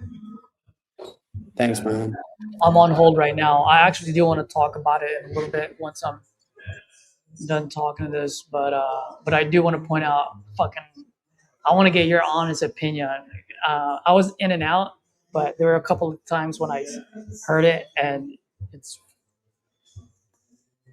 I think it's good. All right, let's see. I'm going back right now, thinking about it. I think there's something I could have done a little better. Dude, I kind of wish I was unmuted earlier. I was talking to a potential end buyer, and I was like, oh, like, I was like, what, how do you like to buy? Like, oh yeah, well, we get our deals from our realtor, blah, blah. I'm like, okay, cool. And then I was just like trying to network, And she's like, oh no, that's okay. I'm like, oh, so you guys don't like money? I'm like, brother, the only reason I'm asking is I'm always down and open to network and collaborate with people, because you just never know where your next deal is going to be. Yeah. Okay, to put down the next property. Attendance expires November. And they moved to Georgia to care for moms.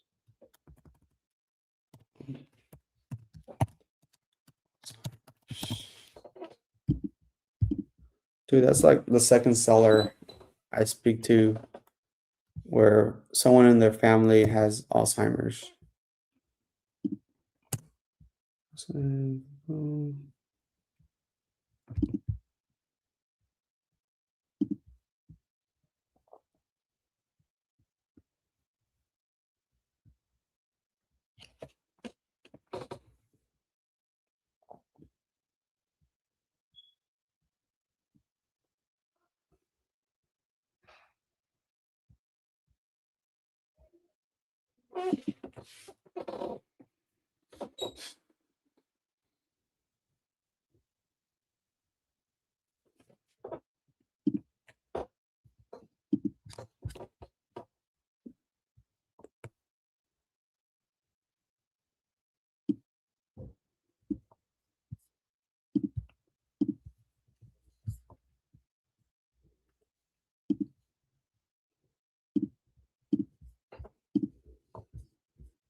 follow up with her on.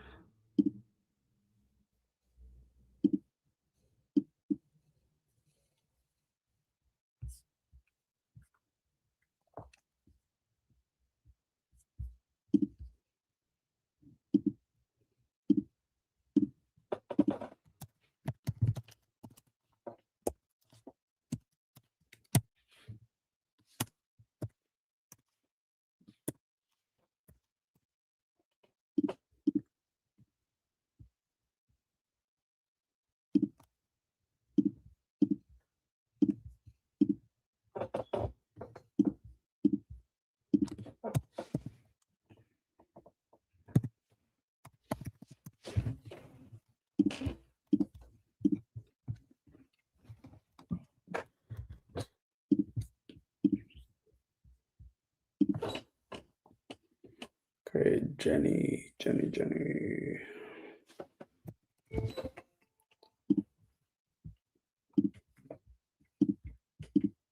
Out. Can't take your call now.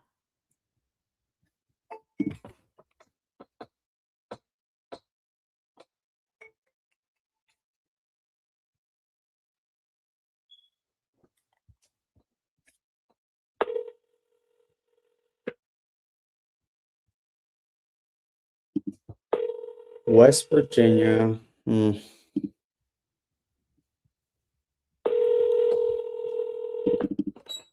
just calling it because we got it in here.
Because the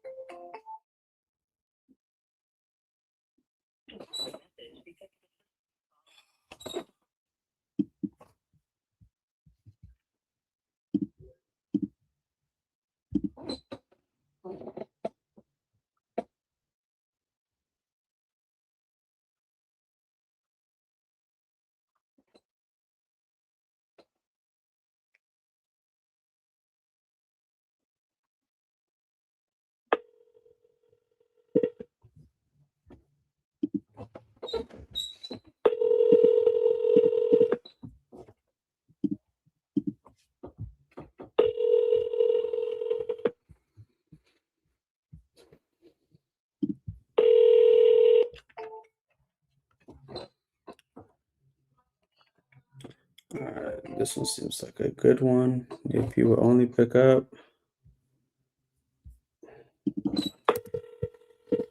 Hello. Hey, hello, is this Johnny? Yeah. Hey, Johnny, this is. It's not up to me to sell the fucking house, man. Oh no, The man. number. I wasn't trying to call about that. What? Well, I was just trying to see because you reached out to us about it. Yeah, I know. It's my other half. You know what I mean? Like, I'm working for 5 years. I'm trying to make her to sell. So that's why I'm trying to do what I'm doing, you know? Yeah, I understand. Like I said, it's a house. You know, I don't know what you're trying to offer. You know, the housing market is up. It doesn't matter what I pay for the house 11 years ago, because I'm sure that's what you're going by from what's on record. You know what I mean?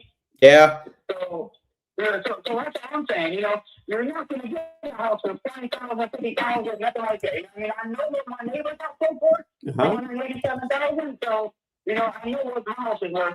Yeah. Yeah, that's all I was calling. Right. I was just calling. It looked like you reached out, and I was hoping I could get a better feel for it, and that way I could put something good together for you. You know? So here, why don't you call this number? 716? Hold on. 716. Okay.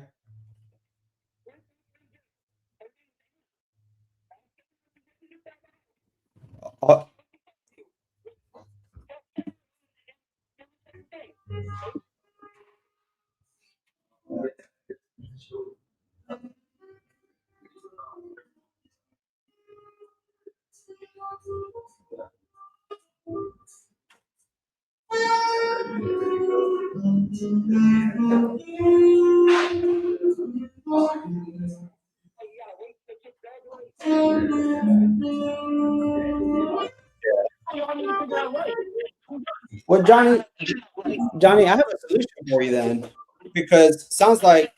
Oh, no. No, I was saying, well, it sounds like the headache is what you said is your partner there on the. It's just you and her.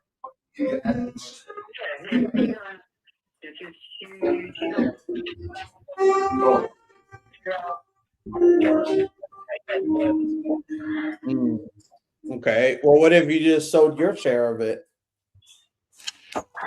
What if you sold your share of it? Well,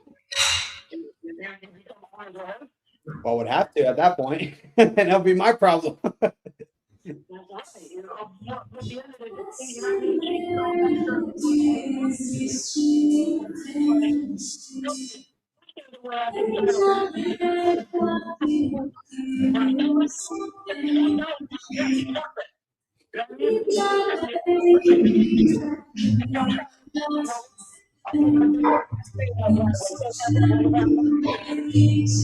Yeah. And what's the reason? Why is the reason she don't want to sell it? What's going on there? If you don't mind me asking. You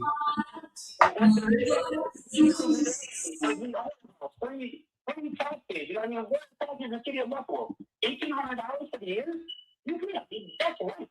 That's rent somewhere, my man. Yeah. You know what I mean? And that's what you don't want to overanalyze and realize. Like, you're never going to find nothing. You know what I mean? That shit is paid for. You pay fucking $100 a month to live. You understand what I'm saying? Yeah. $1 day a week. You know, if you can't survive, that's not wrong. The bitch working you $58,000 in her bank account. You know what I mean? Cash for that. Kept that in the jail for a year. Yeah. Is. You know what I mean? So right now it sounds like. Yeah, man. No, I can hear it. I can hear it. I understand, man. I'm sorry. Yeah. People like it is. Yo, it's summertime. You know, are you from Buffalo right now? No, I'm out here in Texas, but we do a lot of stuff out there in New York. No, I understand. I'm just saying. I didn't know you were from Buffalo. Nah. I wasn't born yet. Way back in the day, in like 1975 or 76 or something, they had this real crazy explosion like downtown Buffalo. You know, where there was like a whole bunch of propane tanks and shit. Yeah. You know, like 1,000 of them, and it rubbed around the whole building. You know, and I just think crazy, you know, and I think about summertime, go steal some girls, I'll make me a pipe bomb. Rub around the block. Fuck a house. You know what I mean? I'll take the whole block out. Oh, jeez, man.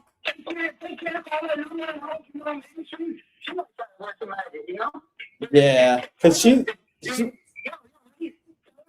know, you were gonna try to buy my house for like 50,000, 60,000, you know? And see what she says. Be like, hey, he gave me the offer, you know, I can buy his house out. You know, she'll be scared. She will be scared. I promise you that. yeah, cause right now it sounds like she's living there, right? That's why she doesn't want to sell it. Oh, yeah, she's living it. You know, and these are roofs and everything else. It's not about scamming her by, you know, I got buddies that do roofing, you know, that she don't even know. I was gonna have them go there like she's at work, tear the roof off.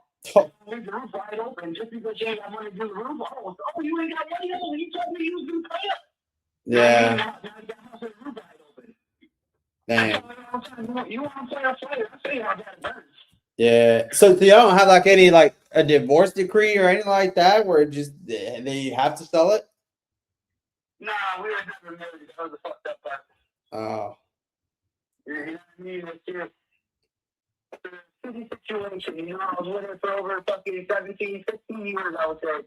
You know, my son's fucking just turned 16. My daughter's 18, so you do the math, you know? yeah, man. Yeah. She was more mad than when you get married. I said, listen, just because people go and buy a house, you ain't got to get married to be together forever. You know what I mean? Yeah. All marriage is just a piece of paper.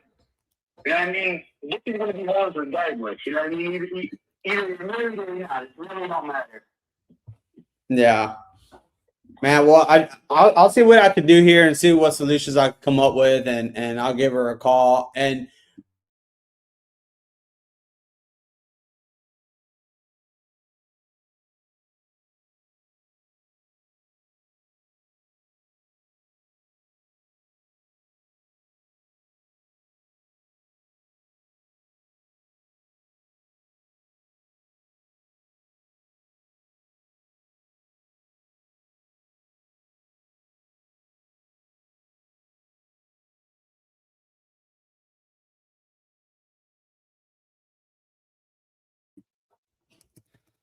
man,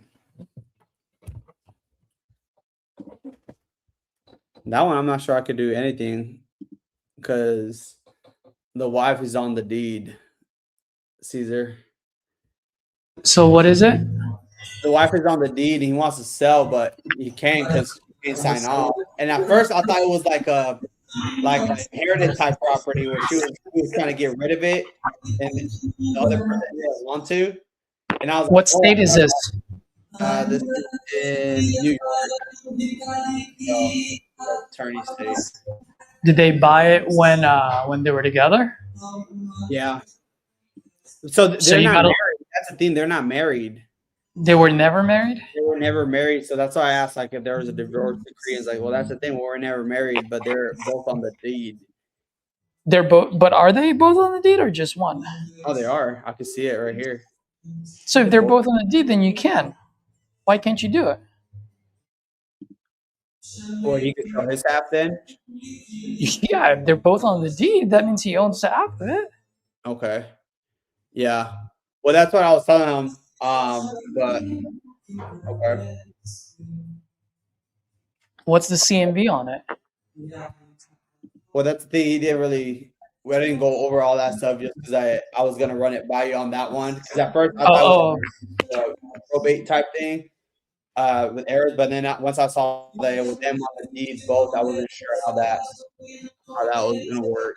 But yeah, I that's mean, perfect. fixed up properties, he threw out like 50, and there's a fixed up property similar to his. There's one that's up for 180 fixed up, another one for 200 fixed up. I mean, they've owned it for 50 years, so I'm sure it needs remodel. So I mean, if he's at 50, I mean, we're not that bad. Yeah, but is he ever going to collect on that? That's what I'm. That's why I want to talk to you. If that's something even. Do they owe any? Do they owe any money on it? No, they don't know anything. No. So what in your honest opinion? What do you think the current market value is? Not ARV, but the current market value. Let's see, I didn't even go that far, but I'll tell you right now. Yeah.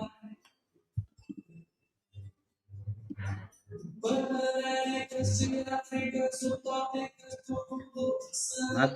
thing, like I'll say anywhere between 80 to 100.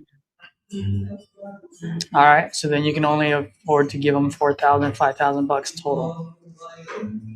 Oh, yeah, I do 10 to 20%. 10 cents on a dollar. 10 cents. So if it's so current market value is 100, that means his share is 50. Go ahead and pay him off $4,000 to walk away right now. Right. Okay. I see. That's it. Or you can go battle with her and go through attorney fees and all the other shit before you see any penny. And by the time you sell it, subtract all the attorney fees that you would have spent on it. How much are you really walking away from it? Right. Or you can skip all of that and just have 4,000 bucks in your bank account in 48 hours. Right. It's as simple as like there's no negotiation there, buddy. Yeah. Yeah. And that's what I need to get good at on that, because that's the part I forgot. I was like, oh yeah, well it's CMV half that, since there's that many errors is 2. That's right. And Yep. 10%. So if there was like 3, I would just split it in 3 and then 10%. And that would be right. Yeah. That's right. Yeah. So the question there is, what is it that you want to do? Do you want to go through that? Do you have the time, the resource, and the money to hire an attorney, go through, pay all the attorney fees to do all of this? Right. Yes or no? Yes, I do. Then that's what you should be doing. Yeah. No, Yeah, I he does. don't. Then I can buy your share. Well, Yeah. what's your share? 50,000. Well, if I buy you at 50, then I'm not making any money. Right. Right. And then if you go, well, why are you only paying me $4,000 or $2,000? Well, because it's fucking New York, and I'm gonna have to incur all the attorney fees. Yep. Right. So if I pay you 50 and then I pay all the attorney fees, then now I'm all in close to 100, and you think it's only worth 100. Yeah. So no, I'm only paying you $2,000 because it's probably going to cost me another $20,000, $30,000 in attorney fees. It's going to take me a long time. Yeah. Okay, so your share is 50. After I pay all the attorney fees, I might be all in at 40. Right. No, I can't let it go for that much. Hey, totally cool, man. Then go hire an attorney and go through all the battle. Like, this is not a negotiation. There is no value. I am offering. It is a risk-based offer. That's what a risk-based offer. Yeah, I'm making an offer based on the risk that I'm seeing. The risk that I'm seeing is I'm gonna have to go battle with your ex. That means I'm gonna have to hire my attorney. Right.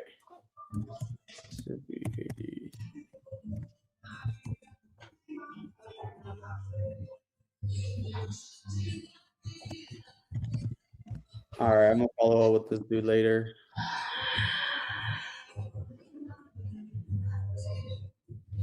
What feedback did you have for me on that last one that I had?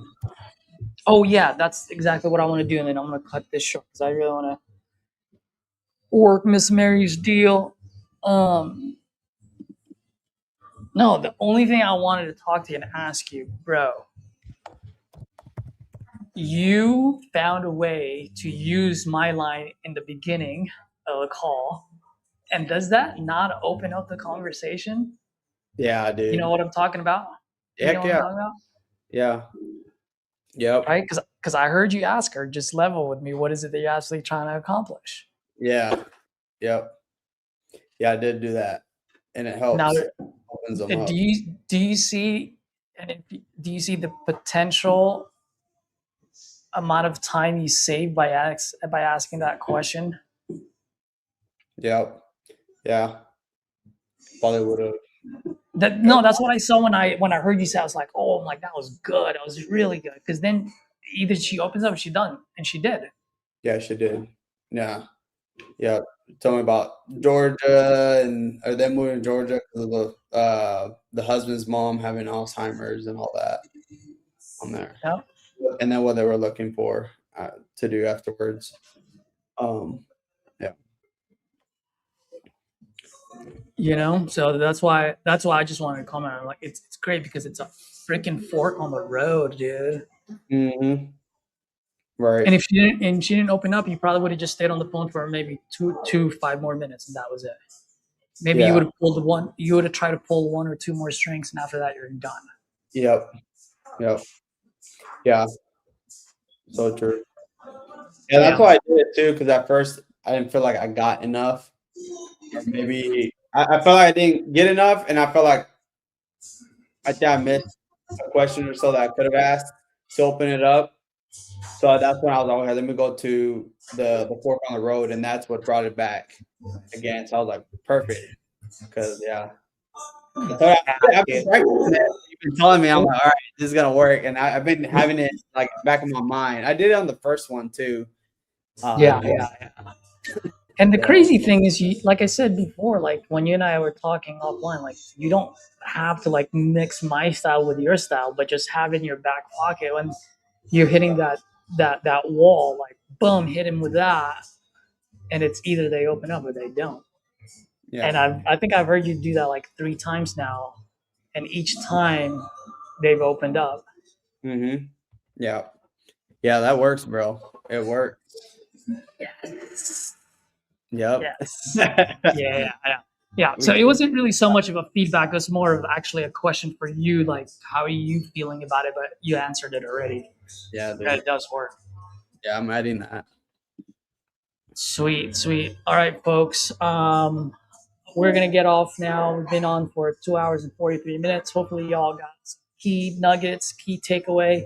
Smash that like button if you guys did get any, and also leave it in the comments so that a new wholesaler can use those key ideas to close their first deal. Edward, you got any last minute say anything? No, I don't. Not really. No, I don't really got much. And by the way, that seller was the one that texted like, unless I get like just like fair market or something. Which And one? that same one I spoke to with she was wanting at least 150 on there, but I gave her the offer, which was like at 100, but I didn't tell her 100. So that's why she didn't Yes, hang up on me. that's why she If didn't you hang like, up on you. You're right. See, yeah. and what you did was you found what I call the MagSafe. Here's your phone, which is your offer, which by the way is a phone that's low on battery, meaning it's about to die because it's a lot lower than 150. And you found a Mhm. MagSafe to attach it to, Yeah. right? Because I heard you say it. So if I can do this, that, and that, would that help? And she said she's Yeah. got to talk to her husband, right? Yeah. And I figured out it was like a smoke screen afterwards. It was a That smoke he, screen. Yeah, yeah. yeah. But I think that's what I could have done better before I did that. Because she did tell me she was looking for like a 20 or 30K down payment. And I felt like I could have planted the seed a little bit early on of like, hey, what if this perhaps offers him a little bit less? And maybe instead of the 20 or 30, maybe we put 10. I mean, do you feel like that y'all would be able to still afford that? Just to kind of at least plant the seed in there a little bit. Plant the But I mean, seed. Yeah, I would have still been the same, but I yeah, yeah, yeah, yeah. planted the seed there. But yeah. Overall, I think you did phenomenal in that. And like I said, I was in and out, so maybe yeah, you could have fixed anything, but it was textbook. It was you got her to open up. I think a lot more than anyone else would have, especially after the fact that she didn't even want to talk to you to begin with. Yeah. Yeah. You know, Yeah. and you called it out. You're like, oh, you've been getting lowball, huh? Yeah.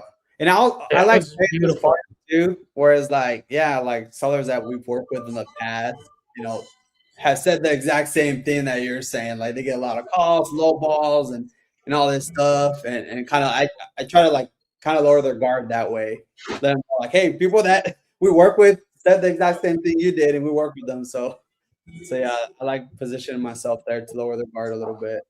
So I like using that line. Oh, absolutely, dude. When I used to go door knocking, that was like one of the first things that we always say. I go, hey, by the way, Edward, my name is Caesar. I was just over at Joe's mechanic shop across the street. mentioned your name. It's like, oh yeah. As soon as you can drop names or drop people within proximity, like people will just be like, oh, okay, cool. Like they're more apt to listen, and that's exactly what you just did. So that was fucking sick, dude. It was great, dude. It was a great call. Yeah, appreciate it. Cool. All right, guys, have a good one. Edward, let's go.